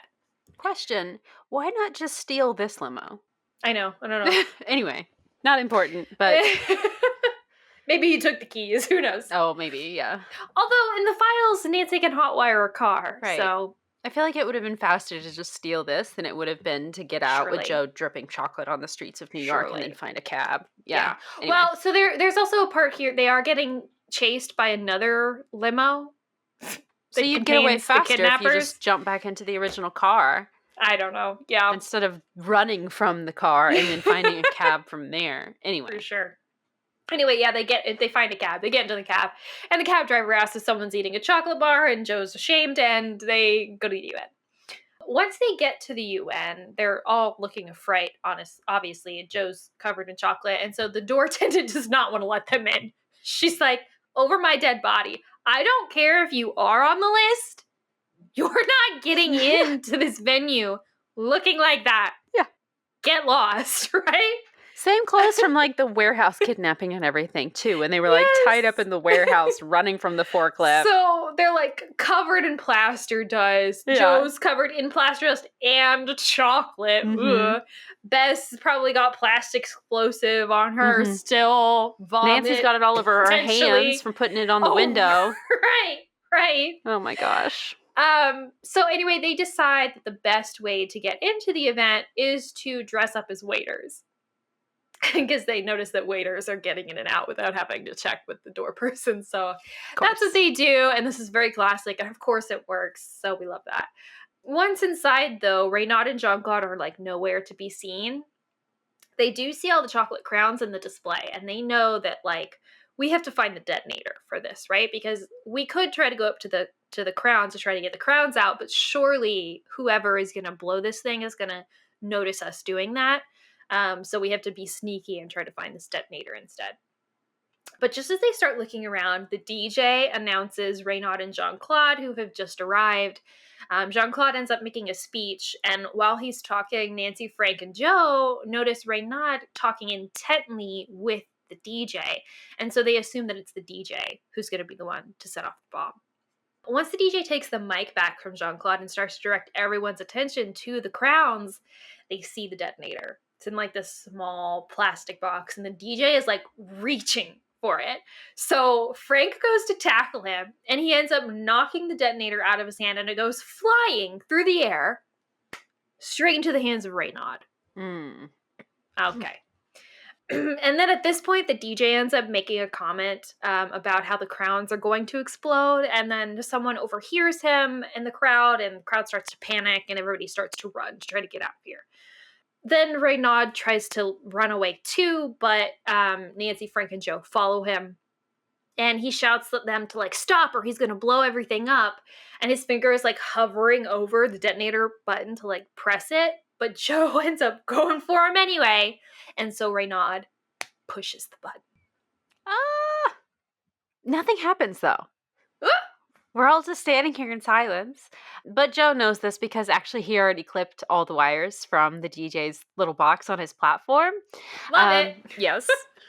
Perfect. So Renaud realizes what has happened here and he starts running and ends up running straight over to Bess, grabbing her and holding her at gunpoint, holding her hostage. So by this time, they all make it down to the lobby and there is this big like gun show. Basically security shows up and Renaud forces them to like put their guns down or he's going to shoot Bess, and then Jean-Claude steps out and tells him to stop. And then this is where we get the story of why Renaud is doing all this. So apparently this faction that was in Sarkone, that they were against the joining the UN thing, it actually never did disband. And Renaud was like the leader of it. And this whole time has been trying to use this faction to overthrow the government. Because I guess he wants to be the king? Question mark. It's unclear why he wants to do this exactly, but his plan was to basically kill everyone in the room to cause this like huge political disruption, and it would stop the joining of the UN, and those papers would never get signed to make it official, and then he could just take over ruling Sarkone, I guess. I don't know. Whatever. Clearly Renaud did not think this all the way through either. And he's so caught up in his villain speech that he does not notice that Nancy, Frank, and Joe are creeping up close behind him. Jean-Claude is also like a foot away from him at this point and tells him to give him the gun. And so Renaud is like, no problem. Here you go. And he points it straight at Jean-Claude's head. And Bess actually, and he like goes to shoot Jean-Claude. Yeah. And Bess, our hero, takes this moment. She's still like being held by the neck by Renaud at this point. It just doesn't have the gun in her head anymore. She just like punches upward and punches his elbow so that his arm goes flying upward and Hell the yeah. gun goes off in the ceiling instead of at Jean-Claude, obviously. Woo! Thank goodness. Woo, And then at Bess! this exact moment, yes, Frank takes the opportunity to tackle Renaud, and security all piles on as well. Nancy notices at this point that the DJ is over there trying to get away, and so she and Joe go trap him. This is actually really funny because he's I like know. halfway out the revolving doors, and so Nancy runs into the other side of the revolving doors and like pushes it in the opposite direction so that the guy gets like caught in the middle and he physically cannot flee. And so the police come and arrest both Renaud and the DJ. I love that. That's so funny. Yes. And everybody outside that was like in the crowd at the dinner is like, who knew that this guy would do such this awful thing? And yeah, at this point, there's this like weird little couple of people sneaking out around the side of the embassy. And they've got like strange accents. Nancy hears them say something. There's an older man and a younger man. And Nancy goes, wait a minute. Wait a minute. Did we forget something? Oh, we forgot about the whole reason we were here in the first place, the cat burglars. And so they rush after this couple because obviously it is Fiona and Dr. Fox. So they rush after them and the Foxes jump in a cab and manage to flee. But they drop something in doing so, and Nancy picks up the bag, opens it, and inside is all of the crown jewels. The Foxes did pull off the heist. Yes. And just drop their loot on the way out. And Nancy just accidentally prevented the theft. It's too good. Excellent, Oh. excellent, excellent. My cheeks hurt from laughing. It's wonderful. Oh, happy holidays, everybody. We Oh solved my the mystery. gosh. So yes, the next day, everything is all wrapped up. We're all done. We're at the airport. We're saying a very sappy goodbye to one another. Nancy does not know how to say goodbye to Frank. We might even just have to read that part because she's just like, there's so much she wants to say to him. She doesn't want to like say something too sappy, but she doesn't want to say like, oh, I liked working with you because that seems too professional and professional, yeah. impersonal. And then she's just like, okay, I'll just wish him happy holidays. And so that's what happens. Yes. No kissing. That's all right. No. But then they get on the plane and Bess just bursts into tears because Jean-Claude told her that this trip taught him about responsibility and he's planning to return to Sarcone and he's going to plan to be the best leader ever and he's going to try really hard and give up his rebel ways. And that's really nice and all and good for him and good for Sarcone and happy ending. But that does mean that Bess will never get to see him again, most likely. Yeah. So she cries and tells Nancy, like, oh, Nancy, you're so smart to never get involved on these cases. And Nancy's like, yeah, Bess is probably right. This time, at least. This time, anyway, she ends it. Which is like, The he's end. gonna kick my feet. And that's wow. it. That's it. That's it. That's Crime for Christmas. It's just like so perfect. You know what I mean? Like, not too much, not too little. Mhm. I do wish it was maybe a little bit more fancy dresses and Yeah. balls instead of like being dirty, Yeah. getting beaten up a lot. But Yeah. other than that, I loved it, Corey. The warehouse kidnapping scene did feel like it was the climax of the story. And then it was like, Yeah. well, wait, we still have like 7 chapters left. Yes. And then the UN drama with the ball and everything, that's the actual climax of it. I could have used that to be a lot longer and a lot more formal, like you said, and make that our big fancy ball and have Yeah. Nancy dancing with Frank and all that kind of stuff. And then Yeah. we Yeah. get the climactic drama at the end. But yeah. Yeah, for sure. Yeah. Oh. Okay. So good though. So Good. Good. Okay. I feel like we need to talk about, and I know this is going to sound weird, but we need to talk about the hot nut vendor guy because I don't understand. The whole like we have 2 separate sets of bad guys, but then one set Yes. of bad guys is really 2 separate sets of bad guys where one is a hired set and one's the actual set of bad guys. And it's like, Mhm. who, what, who? Can we break it down? Let's start at the beginning and kind of walk through it and talk about what happened and what's actually happening. So the first time there's a crime is after Nancy, Bess, Frank, and Joe go out with Jean-Claude to the club and the comedy club, and then Nancy and Bess come back to the hotel and their room's been ransacked. Yes. So the people who ransacked the room were the bad guys hired by Renaud because they Yes. were looking for The explosives. the explosives, Mhm. the crown, chocolate crown. That makes sense. That's fine, I guess. Although I guess he knew they were out of the room because he knew that they went with Jean-Claude. But I guess, was he sneaking out? How does he know Yeah, he what was room? sneaking out. So how did he know? Yeah, and also how does he know what room they're in? How did Jean-Claude know what room they were in to like come and invite them out? I don't know. I guess they could ask the hotel because I guess maybe they're like priority clients or something. Maybe that's how. Whatever. They probably have a whole security team that has done a background check on every guest here before they even arrive. I imagine that kind of stuff is And protocol. yet somehow they don't know who the cat burglars are. Anyway. Sure. So, okay, then after that, the next day, they go to the Crown Jewels exhibit at the Met with Jean-Claude and Renaud. Jean-Claude wants to sneak out, go to Central Park, where he gets kidnapped by the hot nut vendor and also people he says are the cat burglars. Okay? They're not really the cat burglars, though, right? No. Or are they? Okay, they're not. It's not really Fiona and Dr. Fox. It's 'Cause just I think we would notice if it was them with the guns, right? Okay. Yeah, I think it's just Hot assume. Nut Vendor's friends that he's Hot nut hired vendor to and help him. friends. Right. Okay. So then that happens, but he doesn't end up getting kidnapped, and so then it's fine, right? He's not upset about it or whatever. After that, he hires them as bodyguards. He gets together with Bess in the lobby. Renaud's furious. He asks for a night out with Bess. So they go to the second club where they get kidnapped at gunpoint again. That is not Hot Nut Vendor. That is Renaud's guys because they went after Renaud's Bess guys. first for Right. the plastic explosives. Okay. Then but that ends up failing too. Yeah. Mm-hmm. The next day is the day of the gala, right? When they go ice skating in the morning. They go ice skating. Joe goes, wait, did I miss? I missed where Joe gets hit over the head in the hotel room. No, yes, because they come back from That's after that ice second skating. kidnapping. No, it's before. They come back from Oh. almost getting kidnapped at the club. They're talking in the lobby. He's like, I think they were after Bess. They're like, that's weird. Joe goes to go get his notes. That's right.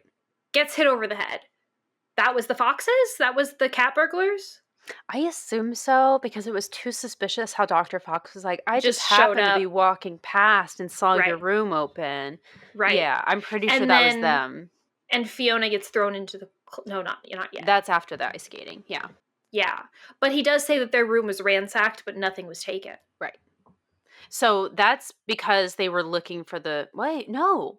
No, Because that's I because they don't were looking think for the so. plastic explosives because it would have been... Right. Because Nancy even says something like about how at Yes. first when they broke into Nancy and Bess's room, the chocolate crown was still with Joe's stuff because he'd carry the bags Mhm. back, but he'd already brought the bag to Bess that second day. Mhm. So when it got broken into the second day, it also, the plastic wasn't in Frank and Joe's room. Right. So maybe Dr. Fox legitimately was just walking past. Okay, now I Maybe. feel bad of accusing him for being violent, but Yeah. I think they did actually say that Dr. Fox's room was on the same floor as the Harding Yeah, Boys'. it So it was was. plausible enough that he could have Yeah. just been walking down that hallway. Okay. Right. Okay, I'm Okay, with ya. so that was Renaud's goons. Yes. Who did that. Mhm. Okay. Then the next day they go to ice skating. Joe gets into an argument with the hot nut vendor. We still don't know what that was about. They leave, or Joe leaves, goes to his hotel room with Fiona, Mhm. where he shows her the photos. He chases the guy down the stairs, and that's when his photos get stolen. And we assume that that's obviously Fiona and Dr. Fox who do Yes. that to remove evidence of themselves, right? Exactly. Okay. Then after that, Then this is the carriage thing. the carriage thing, the Bess and Jean-Claude successfully get kidnapped. Mm-hmm. This is where I'm confused, because the hot nut vendor did help with this kidnapping. Right. But Jean-Claude says that This really was not him this time. he didn't arrange it? Or did he, and it got out of hand? And then if it did get out of hand, why? Hmm. Did the hot nut vendor, like, meet up with Renaud's bad guys? Like, Renaud's hired people? And they team up? That seems a little bit of a stretch, honestly. But it- what else? It's the only thing that makes sense. It's the only thing that makes sense. Because otherwise, because why else would it seem like those kidnappers were after Bess? Because Bess specifically says later that it seemed like they were after her. So maybe it was Jean-Claude's guys that and the hot nut vendor's friends that did it because he was also trying to take them on the wrong route. Remember? He was like, "Oh, let's go to the west side." Or was that what Renaud that said, "Let's go to the west side" when they were on No, the that east was side? Jean-Claude. Yeah, because he was think. trying to give them the wrong directions, and that's when Yeah. Nancy figured out the math with the formula or whatever. And they get back in the car and they're like, "All right, Jean-Claude, we've caught you. Tell us where we're actually going." Well, also, it's so weird, too, that if Jean-Claude was saying at that point, he's saying that the kidnapping got out of hand, and then afterwards, he's still trying to, like, take them in the wrong direction to not try to rescue Bess? So he doesn't care No, that it did get out of hand? plot holes are growing bigger. Like, what is that about? I have to open this part because doesn't he say something? That's an irresponsible accusation. Is it, Joe said accusingly, glaring at Jean-Claude? I suppose it's not irresponsible to let yourself be kidnapped in broad daylight by a person whose face you should have recognized, talking about Hot Nut Guy. You've been making a deal with him only an hour and a half before. What? Jean-Claude asked uncomfortably. Frank chuckled. Oh, that's just Joe flying off the handle. He's suspicious. Wait a second. So was Jean-Claude talking to him at the ice skating rink? Maybe. Maybe that's why Joe went over to confront him. Like, what was that about? Oh. Oh, okay.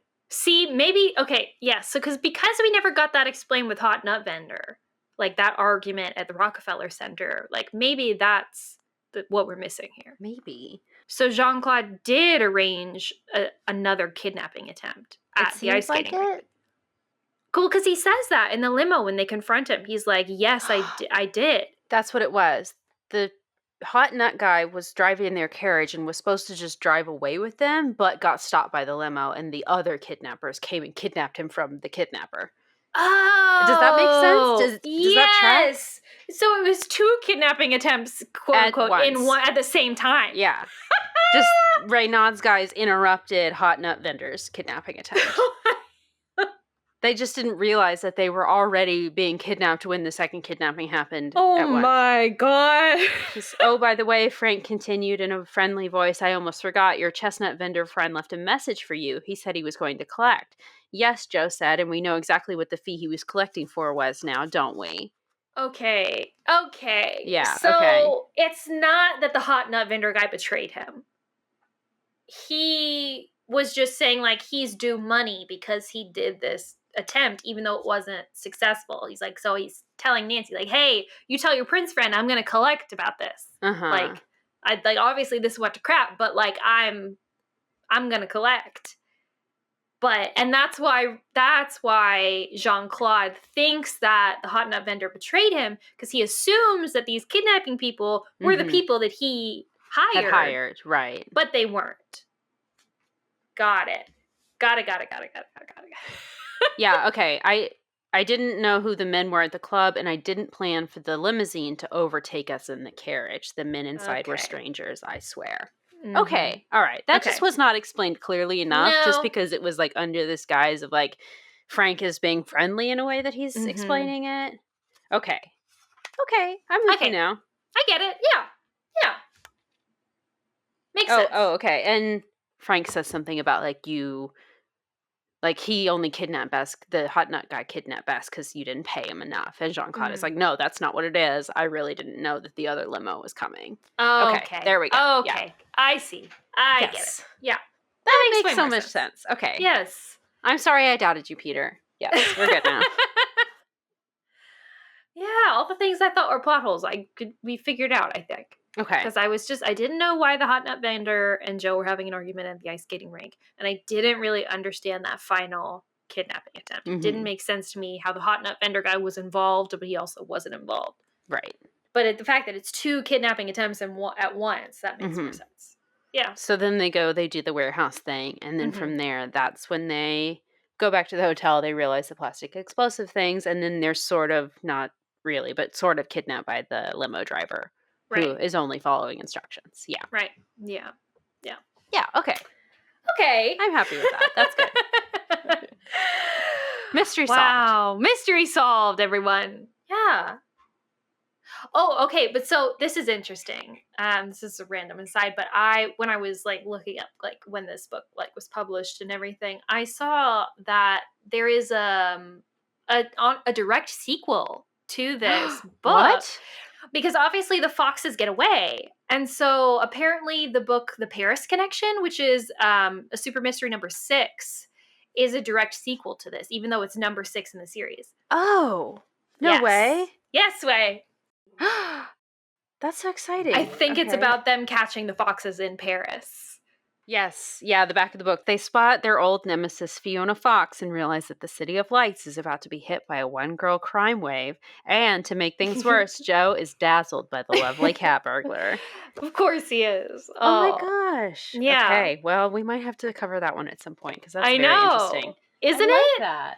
Yeah. So I don't know if I guess other books happen in between then and that one, but it's technically a sequel to this. I like that. So, That's so fun. How Isn't cool. it? Do we just need to read some of the Francie and Nate? Yes. Okay, let's see. So right when they meet, chapter 2. Let's see. Okay. Okay, so they talk about how they're starving. Frank says, "Oh, I hope this place is good." They're talking about the Hard Rock Cafe. "I'm starving." "Yeah," Nancy said. "Me too." Inside, she cringed. "Yeah, me too." Was that all she could say to him? For some reason, she was starting to feel nervous. Maybe there was something about Frank. Maybe it was his deep brown eyes, which sparkled whenever he spoke to her. Maybe it was his keen intelligence, which kept questioning her. Whatever it was, Nancy felt a strange confusion. Being with Frank made her feel excited and alive, but also she felt slightly guilty about her boyfriend, Ned Nickerson. Oh. Nancy laughed at herself. After all, it wasn't as she were in love with Frank. It was so ridiculous to have guilt pangs. Nobody could make her lose her love for Ned. At least she'd never known anyone who could. Lost in thought, she suddenly became aware of Frank's voice. "Hello, Earth to Nancy," he was saying. Nancy looked over to see him smiling quizzically at her. Oh, sorry, she said. She answered. "I was just thinking about the case, that's all. We have a lot of work to do." Oh, you're killing me. Oh. That is page 14, everyone. Like, that's how we start this book. And it gets worse from there. I gotta take a cold shower. Things y'all are doing to me. Oh my gosh. Okay, let's see what else. Where's the one at the ice rink? Because, oof. Oh, yeah. Oh, wait, let's say, there's one in chapter 7 where Renaud calls, her his girlfriend. Oh, yeah. So, hello, cousin Renaud, the Count mimicked acidly. "I believe I'm owed an explanation, Jean-Claude. You've alienated not only me, but also your friend Frank and his girlfriend." Girlfriend? Nancy was taken aback for a moment, but she knew that now was not the time to correct Renaud. And then later, she says, "They're at the club." Oh, that's right. I forgot they talked at the club. Oh, right. Okay. So, yeah, they're talking about the club, and Frank apparently did research on this place, about the tunnels and everything, and Nancy says, "I'm impressed." When Frank smiled at her, the subdued lighting softened the sharp angles of his handsome face. "You should be," he replied. Oh! Now that you're my girlfriend, I have to do things to impress you." Oh. Nancy looked at him blankly. Sounded as if he was joking, but why would he say something like... Frank caught her confused glance. "Renaud's comment in the lobby," he said, reminding her. "Remember? He referred to you as my girlfriend?" He laughed and shook his head. "Oh, right," Nancy said softly. Oh, that. Okay. Suddenly her throat felt as if it were coated with cotton. "Imagine that. You and me." She meant to laugh it off, but the remark came out sounding wistful. Great, Nancy thought. Make a total fool of both of us. Make him feel obligated to talk about his girlfriend, Callie Shaw, which will make you obligated to talk about Ned. But Frank looked back at her with a warm smile. He didn't appear to be embarrassed. "Yeah, imagine," he said gently, his brown eyes shining. He gazed at Nancy for minutes, Corey, minutes, as if trying to come up with the perfect way to phrase something. Nancy couldn't help but look away. She thought he might see her blush. Oh my gosh. Oh my gosh. I have the ice rink scene here as well. Oh my gosh, okay, yes. So Nancy is just like sitting here watching as Bess and Jean-Claude and Joe and Fiona are off, and each of them seem to glow with special light no one else shared. A warm feeling spread through Nancy. If only Ned were here. She imagined herself gliding across the rink, looking up into those wonderful eyes. All of a sudden, Nancy realized it wasn't Ned's eyes she was imagining. It was ... Immediately, she became conscious of Frank's presence beside her. As hard as she tried, she couldn't control the rush of blood to her face. She just knew it was turning beet red. He's going to notice this, she thought. He's going to ask me what's wrong. What am I going to tell him? But if Frank did notice, he didn't let on. Instead, he kept staring at the rink, not saying a word. Finally, in a soft, almost shy voice, he said, "Looks like the four of them are having fun." Nancy nodded wordlessly. "Maybe we ought to... Frank let his voice trail off. "Ought to what?" Nancy asked. Frank turned to look at her, only inches from him. Nancy could feel his brown eyes searching for her face. "You know, I've been doing some thinking, Nancy." Doing some thinking. I don't believe he's saying this, Nancy thought. Her heart was pounding wildly. Oh my gosh. And then all of a sudden, some like random children come up and start yelling Scream, Merry yeah. Christmas. And so they get interrupted. But and then Okay. she's like, but what is he thinking? What was he going to say? And then that's just bothering her the rest of the day. Oh my gosh. And then I feel like we don't really get a whole lot. Maybe some at the gala, I don't remember, but the ending. Mm-hmm. So let's see. I needed just a little bit more between that and then the very ending, because there is a big gap of time from when those happen. But Yeah.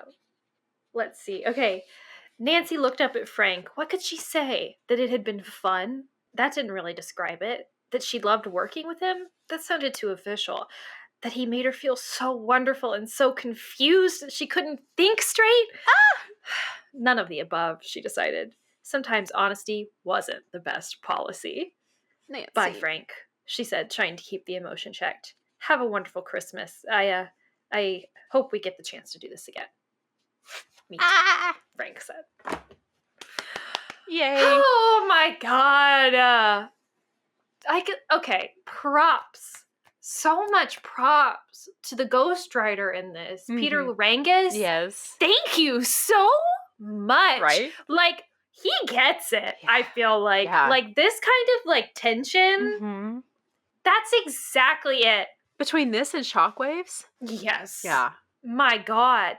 Like, that's it. He hits it on the head, He right? really does. Like, it's so perfectly like timed, like all of it, like just like a little bit of their interaction is a little bit too serious in some moments, like a little bit too edging on the border of like romantic, and neither of them wants to cross the line. Except Frank almost does cross the line and say stuff, but keeps getting interrupted, and it's like, it's never quite the right moment. And also, we are seeing people right now, so like, God.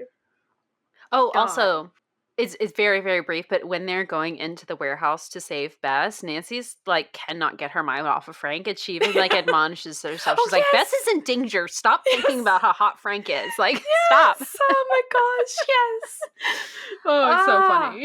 It's just wild to me because it's like, okay, yeah, you can say that she loves Ned or whatever, but she does not have this kind of feelings and thoughts about Ned.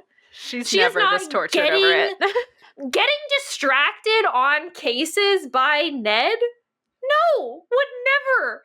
She actively chooses to like go off on cases instead of spend time with Ned. Right. Like, listen, I do understand why people like Ned sometimes. Sometimes I do think he's horrible, but it really just depends on the book. Of course. And also, I'm sure he's really attractive and all that stuff. Whatever. I don't care about that. I just don't understand how we can have this kind of representation of Nancy and Frank and you not ship Nancy and Frank after this. I know. Like, this is juicy. clearly there's so much more chemistry between them. There's so much more like just tension and like energy than there is between Nancy and Ned on their best day. Right. On their best day. Right. And I think, I do think part of it, and like, I know this is a book series, you guys. I know this is fiction. I know that authors are engineering these situations. I get it. And I do know that a lot of that tension is directly related to like the will they, won't they of Frank and Nancy, and like how it's like this kind of slow burn romance situation, and also a little bit like, I mean, naughty, right? Because it's like they have significant others that they're currently involved with, so it's not really morally okay. So it's there's a lot of that tension rolled up in there as well, which makes it more exciting and more interesting. And I do think, like, poor Ned, I mean, I do feel kind of bad for Ned in some of these situations, because really narratively, the only reason why we don't like him as much, or some of the reason why we don't like him as much, is because he's kind of always been there. Like, we don't really get this kind of romance between them. It's like we meet him in Clue of the Diary, and that's actually pretty cute. Yeah. Like, their romance in Clue of the Diary, like, he pretty much just wants to be around Nancy and do whatever she says, which maybe isn't the healthiest romantic dynamic, but it's sweet and cute. And so, but then after that, he's just always there. He's just the perennial boyfriend. And so it's like, not interesting. Well, and in the files, it's not even the romantic or like, emotionally charged moments like it is with Frank. It's like, oh, they're on a park bench and they've been necking for like a few minutes now, but then Nancy gets distracted by the case and she runs off because she's just not interested in this. That's just it's just not this. They could make it to where Nancy's like, would prefer to continue on with that rather than run off and follow the suspect, but they don't. So I don't know. It's juicy. It's very juicy. Yeah. It is. I just Frank and Nancy are endgame. Like, I believe they just are. Yeah. I have to agree. Have to. You can't say Nancy and Ned are endgame. They're not. If he starts off as being her boyfriend, he can't end up being her boyfriend. That's not how stories work. Right. Like, Oh my gosh. he gets dumped, and maybe Nancy cheats on him, and then A lot. Nancy and Frank get together. It's the files, yeah. That's what happens. Sorry. And I know that sucks for Ned. Like, I'm not saying it doesn't suck for Ned. It totally does. I do think Ned has his own issues he needs to work out, and I don't think he and Nancy are good in a relationship together. But No. it's not, I'm not saying Nancy's a good person for it. Yeah. I'm just saying, story-wise, it's more exciting and interesting. Yeah. Yeah, So- Peter Lorringhus definitely had some inspiration from the 70s show, I feel like. I feel like he definitely be. watched that one. Yeah. Yeah, like, whose idea was it to restart this whole Frank and Nancy stuff? Right. Because obviously we've had Nancy Drew and the Hardy Boys mystery stories have existed, at the same time for a long time. The 70s show was the first instance we got of Nancy and Frank romance. But then, like, at what point were they like, you know what we need to bring back? Because this is like, what, 10 years later 11 years Yeah. later than the show. Yeah. And then Her Interactive was like, great, let's keep Yeah. going with that. Keep Yeah. rolling. Maybe it just never really ended. Maybe Right. I'm thinking about it a little bit differently. Maybe as No, it soon didn't. as the 70s show started, everyone was like, oh, okay, well, Frank and Nancy are supposed That to works. be together. Yeah. And that was just in the collective consciousness. And so when people are writing books, they're like, Yeah. "Hoo-hoo-hoo." Even the CW show Yeah. still went on that, like break Nancy and Ned up and then put her with the Hardy Boy. Yep. Yeah. Love it. I mean, story-wise, it just makes sense. It really just does. makes sense. It does. Anyway, I don't want to I don't want to beat on a dead horse. I know you guys know our feelings about Ned and Frank, but yeah, this book was just a peak example and Yeah. just brought out a lot of those, Really is, those yeah. feelings. Yeah. Props to the Stratemeyers for creating two Seriously. such perfectly matched characters. I mean, Yeah. God, that's so true. It's so true. I don't think they cheat on each other. If they ever did actually end up getting together, I don't think No. that it would be this nonsense of like, oh, well, now I want No. to go date so and so. Yeah, it wouldn't be like, because in the files, she's always cheating on Ned with some random suspect. I think that if she was with Frank, that wouldn't be happening. Yeah. Like, Yeah. No, it's so true. So true, Corey. I cannot imagine. I can't fathom that. No. Mostly because probably the majority of the time Frank's going to be right there next to her. Right. Like, Yeah. solving mysteries with her. Mhm. Like, he's not some sidekick like Ned is. No. He's, like, he wants to be there with her. direct partner, Yeah. Like, yeah. They're a good match. They really are. They when you really put it on are. paper. Because he is so, like, steady and, Mhm. like, he's such a, like, brawler kind of a guy. Like, he's not super complicated, but he's so much more emotionally intuitive than Mhm. Ned is. I feel like Ned doesn't get it, doesn't understand what's happening. Frank gets it. Like, Mhm. Frank understands because I feel like he's, as far as like mystery goes, like he's seen all of the same stuff that Nancy has. Of course. They have the same experiences, so they have like the same knowledge base. And so because he knows all of that, he can make the same leaps that Nancy is making and follow her so quickly. Whereas Ned, he plays football and he goes to college and like he's not in that same world, He's like, tell me the plan, Nancy, and I'll be there as your Right. backup if you need But me. But he's Frank not is helping involved. her make the plan, Right. and they're executing it together, Mhm. which is like, So good. yeah. So there's another little ship that kind of got pulled from the 70s show here as well. How do we feel Yes. about Joe and Bess together? I like Joe and Bess together, but I don't think they're endgame. I agree. I think they could make some cute dates, but I think Mhm. ultimately they would have an amicable parting. Yeah. And maybe they would be like an on again, off again kind of a thing. Maybe. Like whenever they meet up, they get together, Yeah. but then whenever they split up, they're not together, kind of a thing. Because I don't think Bess just loves guys too much. Like Yeah. she loves to flirt, she loves to date, she loves to have fun. And I feel like Joe is kind of the same way. Mhm. He gets distracted by pretty girls Yeah. and like wants to do his own thing. He's very independent. I don't think he would want to be tied down in that way. Like, he Yeah. wants to do his own thing. But I like it when they're together. I feel like they have good chemistry. Absolutely. Yeah. Yeah.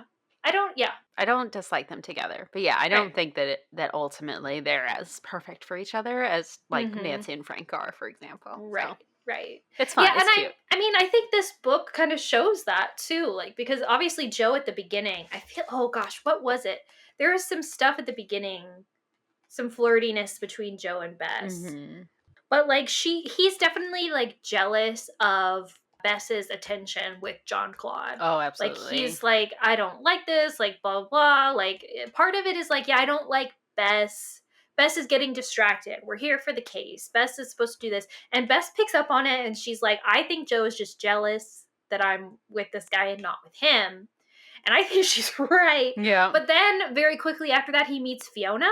And whenever he's with Fiona, he does not care Right, yeah. about what Bess and Jean-Claude are doing. So it's like, it speaks to him like, it's not really about Bess, right? Mhm. It's a little bit of like a possessiveness, and it's about what he wants. It's about what Joe wants, Yeah. Like, Joe wants to be with Bess until he doesn't. And then it's not a problem, So, yeah. Oh, I think I found the part. Oh, yeah?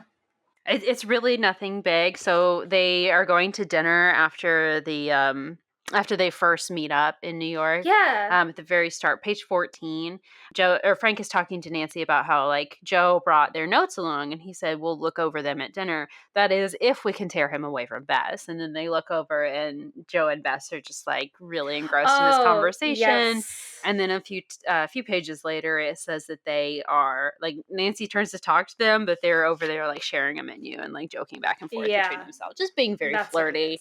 Nothing Yeah. very specific or massive, Well, but still cute. And Nancy's response to that too, like when she's saying, if we could tear him away from Bess, Nancy looked back to see an animated Joe talking and gesturing wildly. Bess was gazing up at him, a broad smile on her face. And Nancy goes, oh no. Yeah. And groans. Yep. And so she doesn't say why. And Frank even asks her and she's like, don't worry about it or whatever. But it's clear that she's observing that Bess is into Joe. Yeah. And Joe is into Bess. Big time. And so she's worried about that being a thing, to distract them both from the case, which is interesting. We need to talk about that too. We need to talk about this whole Bess being a distraction issue, and Bess getting distracted and, causing problems in the, mystery solving of the book and all of that, all those vibes. Joe doesn't get criticized for also getting distracted by a suspect. He does not. By the actual culprit. And Nancy gets distracted by Frank too in the book. She does admonish herself internally for that. And it's not super overt, so I can kind of excuse that. Sure. But yeah, Joe is the big example of like, truly, she's also the criminal. Like, Fiona is the bad guy. So he does fall for the quote unquote bad guy in the book. And he's actually working this case. Bess is not. Right. Bess is just here to have fun and kind of help out if she can. Exactly. And I also, that's what I think. It's just like, Bess is not a detective. Like, this is at least not what she's chosen to devote her time to. And so, like, if you're so concerned about Bess having her own, like, time or, like, things that she's doing while you're here, don't invite her. Yeah. Like, if you're really worried that it's going to be that distracting from your mystery solving business, that sounds like a you problem. Yeah. That sounds like you need to be better about separating your business and your personal life, Nancy. And when you're on quote unquote work trips or whatever it is you want to call this, like, don't invite your friends along. Yeah. Easy Like, as that. I don't know what to say. Like, it's like, if you're worried about your friends not getting with the picture, like, that's not their problem. That's your problem. Mm-hmm. And I know we have this history of like them, they're the Drew crew. They tag along, they help with the mystery solving business. And that's always been great and grand until Nancy decides to criticize them for not doing enough or doing the wrong things. And it's like, you can't have your cake and eat it too, Nancy. Yeah. Like, you can't have them along as your friends and then also have them along just as people who are solely devoted to the mystery solving. Like, that's not, can't do that. they're your friends first, and they're always going to be your friends. Like, so yeah, that irritates me. Nancy's personality. But Frank kind of gets onto her too in this book. Yeah. Like, he's kind of annoyed with it too. Joe is annoyed with it. Mm-hmm. He's like, oh, like, and Frank's like, well, don't alienate them. And Joe is like, they're going off to get, like, they're being too lovey-dovey. Like, we've got stuff to do. And like, Bess, get over yourself, kind of the vibe. And it's like, you two don't even really know her. I mean, like, I know, like, you're peripherally friends, Mm-hmm. but like, you're not close enough to be criticizing her behavior in front of her best friend. Right. You know what I mean? Like, if I were Nancy and someone started talking about that way, like about you, for instance, I would be like, step the off. Like, do not talk about my friend like that. Like, yeah, I can say it or I can feel that way, but you can't. Like, what are you doing? Yeah. So, like, I I am I'm not about it. Yeah, a little over this Files trope of like not only dating suspects, but also being so hard on Bess for it when we're also doing the same thing half the time. So yeah, it's a little old and tired at this point, but it's it's gonna happen. So it is. But Corey, I think that's good because this is our last book for the Files. This section, we're gonna move on to something else, and we'll tell you about that in a little bit. Yeah, that's all right. That's all right. Yeah. Do love the Files. I'd rather have the tropes than not have any relationship drama at all. True. But it has True. been a little repetitive. Well, it just feels policing. The reason why it grates on me so much, it feels like policing of women's behavior. Yeah. And it feels like that's only what it is. Like, it doesn't feel like there's any other reason except the fact that Bess is maybe a woman and is maybe like doing stereotypically feminine things. Which are not worth pursuit. Not worth being pursued, and because that can't be, because we're trying to be quote unquote professional, which is, by the way, they're showing as being inherently unfeminine, right? Like, every moment where they're like falling into some kind of feminine trap, even if it's not flirting, shopping, things like that, that's distracting from the mystery, even though the very first clue that they get in this book, or like the thing that kind of drives the whole thing, is something that Bess gets when she's shopping. Right. Can we talk about that? Like, if Bess had like actually looked through all the things that she bought or showed them off to someone, maybe on day one we would have noticed that chocolate crown had plastic explosives in it. Yep. Or that it was a replica of the crown jewels that they saw when they got the private tour. Right. Yeah. Or Bess would have remembered, hey, if we had spent a little bit more time thinking about that shopping trip, maybe I would have remembered the fact that that guy told me that they were going to be sent to the UN. We wouldn't have had to go to the chocolate shop. We would never have gotten abducted by Reynauds, kidnapping guys. Right. I'm just saying. So it feels like all of this is like, oh, Bess, she likes, she's like flirting with guys and she's going shopping or whatever. She shouldn't do those things, even though those things can be very helpful. It feels like we're just going to look down on it. We're just going to police it, not try to let her do that. One, because we want to control women, and two, because we are trying to vilify feminine hobbies and interests. Right. That's why it's so frustrating. Oh, yeah. Bess. I'm sorry, Bess. Here at Regular Nancy Drew, we gotta put some feminism in there. Of course, of course. So, yeah. Overall, I loved it. I loved it. Yeah. I feel like all the time we say that, we get to the end of these episodes, we're like, and these plot holes, and it's sexist, and they hate Bess. But I loved the book. It was great. But it's true. I did. The plot holes weren't as bad as we thought. So that's right. We're resolved on that. Yeah.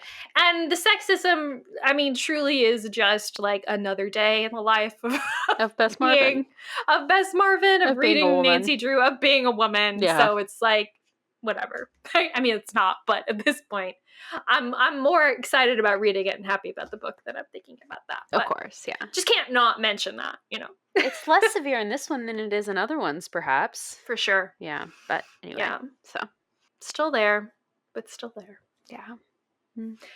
I don't think I have anything else. I think that's all I've got. It's just a fun Christmassy, maybe less investigative, more actiony, but that's all right. It was still fun. So yeah, totally. I agree. Yeah. Flashlight score, Corey? Oh no. I really want to give it a 5. But I think you're right. There are some drawbacks. Like, I just needed a little bit more investigation, a little Hmm. bit more clarity on some things. I don't know. I'm going to say Hmm. 4.5. Yeah. How about you? Yeah, I think I loved it. Mm-hmm. I loved that it was Christmassy. I loved the Francie stuff we got. I loved a lot of the plot. Do wish the plot was structured a little bit differently. I feel like we kind of were really repetitive in the things like the kidnapping kept Mm-hmm. happening, the ransacking of rooms kept happening, and I wish that like we had, like you were saying, a little bit more of a cohesive climax, like less interspersing of like all of these little Mm-hmm. climactic moments and then more of a lead up to our one thing, but it just felt a little unbalanced. That's all. So I wish that that was different. But overall, like that's really it. Like Yeah. I don't have a whole lot of complaints of it. So I would give it I think I'm going to give it an even 4. Okay. I like, for a Christmas Nancy Drew book, it's not my favorite. I Fair. like gosh, I like, yeah, the Diaries one better, Nancy Drew Christmas better. Nutcracker I Ballet Mystery is probably better than this I one, I like have to Nutcracker say. Ballet Mystery better too. Yeah. But like I love it and it's great. And if you need diversity and like, to switch up your Christmas stuff, like this is it. Like this is a good book choice. Like if you've already read the other ones, like definitely read this. It's definitely worth it. I might have liked it better than Counterfeit Christmas, honestly, the one we did last year, which was a file as well. What was it about? I don't remember. The counterfeit Count- money, where Bess is like accused of making counterfeit money and then spending it, and then Nancy makes out with Stuart, the bad guy. I have no memory of this. Yeah, that's why I like this one better, probably because it's not very memorable. Yeah, I can't remember that at all. yeah. Bess is hardly in it. Like Bess gets accused at the beginning, and she goes out of town, and it's just Nancy Oh, and yes. George. Yeah. Okay, I remember. Yeah. I remember this now. Yes. Yeah. And does someone get murdered in that? Someone gets murdered in that. I feel like yes. Yeah. They have that they have like a printing business. There's Mhm. like some kind of publication and one of them is like a comics drawer, Something like that. Yeah. comics artist, and yeah, they have like a print shop or whatever. I remember this now. Yeah. Yes. Yeah. I would have liked to have Nancy catches them stealing the jewels in the act. Like we don't even see how Yes. Fiona and her dad steal the jewels. We just see them getting away. Yeah. It's a little annoying. That's what I wish. Is I wish that this book was more about that. It was more about the cat burglary, was more about Fiona and Dr. Fox than it was about the other business. But then I can understand then why like they got away. You know what I mean? Because I feel like if that had been what we were focused on and then they still got away, Well, that wouldn't have been as exciting. No, it would be annoying because it's like the bad guys can't get away. No. So I get it, but also, yeah. It's like this is what we came here to solve in the first place, and then we barely focused on Right. that. We happened to solve it, and we'll just have to read the Paris Connection someday and Exactly. just see how it shakes out. Yeah. Exactly. Oh my gosh. But speaking of future books to read, Corey, we have a new book to read, obviously, for our next episode. Well, we have a new theme for our next block of We 5 do. episodes, which I'm We very do. excited about. Yeah, we are done with the files. We have loved them, loved revisiting them, but it is time to move on. We are going to be covering some Nancy Drew Digest, but Corey, not just any digest. No, one specifically that later inspired a Nancy Drew game. So only books that, share a plot or a title with one of the PC games. So we'll kind of see what the original inspiration was for those. Yes. And we are very excited to say that the first one we are going to be covering is a huge fan favorite. Our patrons voted on this as well. So thank you to our gifted gumshoes here on Patreon. And it is going to be Treasure in Royal Tower. Yay! Which I just had it with me. I don't even know which number that is. It's 138. Thank you. Yes. Yes. Yeah. I know. I'm so excited. I actually don't even own that book, so I'm having to get it first. But I am very excited to read it, to get started. I think it's a pretty faithful adaptation. For the most part. Yeah. I told you I already read chapter 1 this morning, actually, because I was too excited not to start it already. Hotchkiss is a man. So we do that thing where we Ooh. gender swap some of the characters, which they've done in past games before. And yeah, Jesus. so far, like the first chapter is basically what happens at the very start of the game. So it'll be very familiar if you've ever played that game. But yeah, I'm so excited. very excited. Yeah. Ooh, I'm most interested, yeah, obviously, to see the, similarities and differences. I definitely want to know if the culprit is the same because I have a sneaking suspicion that it's not, Really? Okay. really. So I don't know why I get that feeling, but Yeah. I have that feeling, and we will see if I am surprised or not. I'm so excited. I know. Yes. Of course, this isn't the first time we've read one of the books that inspired a game later on, but yeah, I'm really excited because we haven't done many of the digests that Right. inspired the game, so it's going to be cool. I'm I sad to leave know. the files behind, but the digest is just always so fun. So I know. I almost feel like the digests are a little bit more nostalgic for me than the files. I love the files more, obviously, but the digests are truly what I probably read the most of as a child. Yeah, and I remember just going to the library and like those digests, those are the exact ones that I would check out. Those cover designs, the exact same thing. So like that's really what I read. Of course I did read the mystery stories and all of that, but once I had done that, it's like, what's next, Right. So that's easy. They Yeah. went to what, 175 with those? There's so many Right. digests. Yeah. Yes, yeah. It was never ending, which was a blessing to my little 8-year-old reader self. Yes. So Fine by me. Absolutely. Yeah. Okay. Well, join us next time for that regular Drews, and until then. Yeah, in the 2025 is when I we'll see you know. next. That's crazy. My Yeah. gosh. Yeah, I guess so. Happy New Year. Yeah, Happy New almost. Year, Happy Holidays. We hope it's a wonderful season for you. And yeah, we'll see you in January for our next episode. See you then.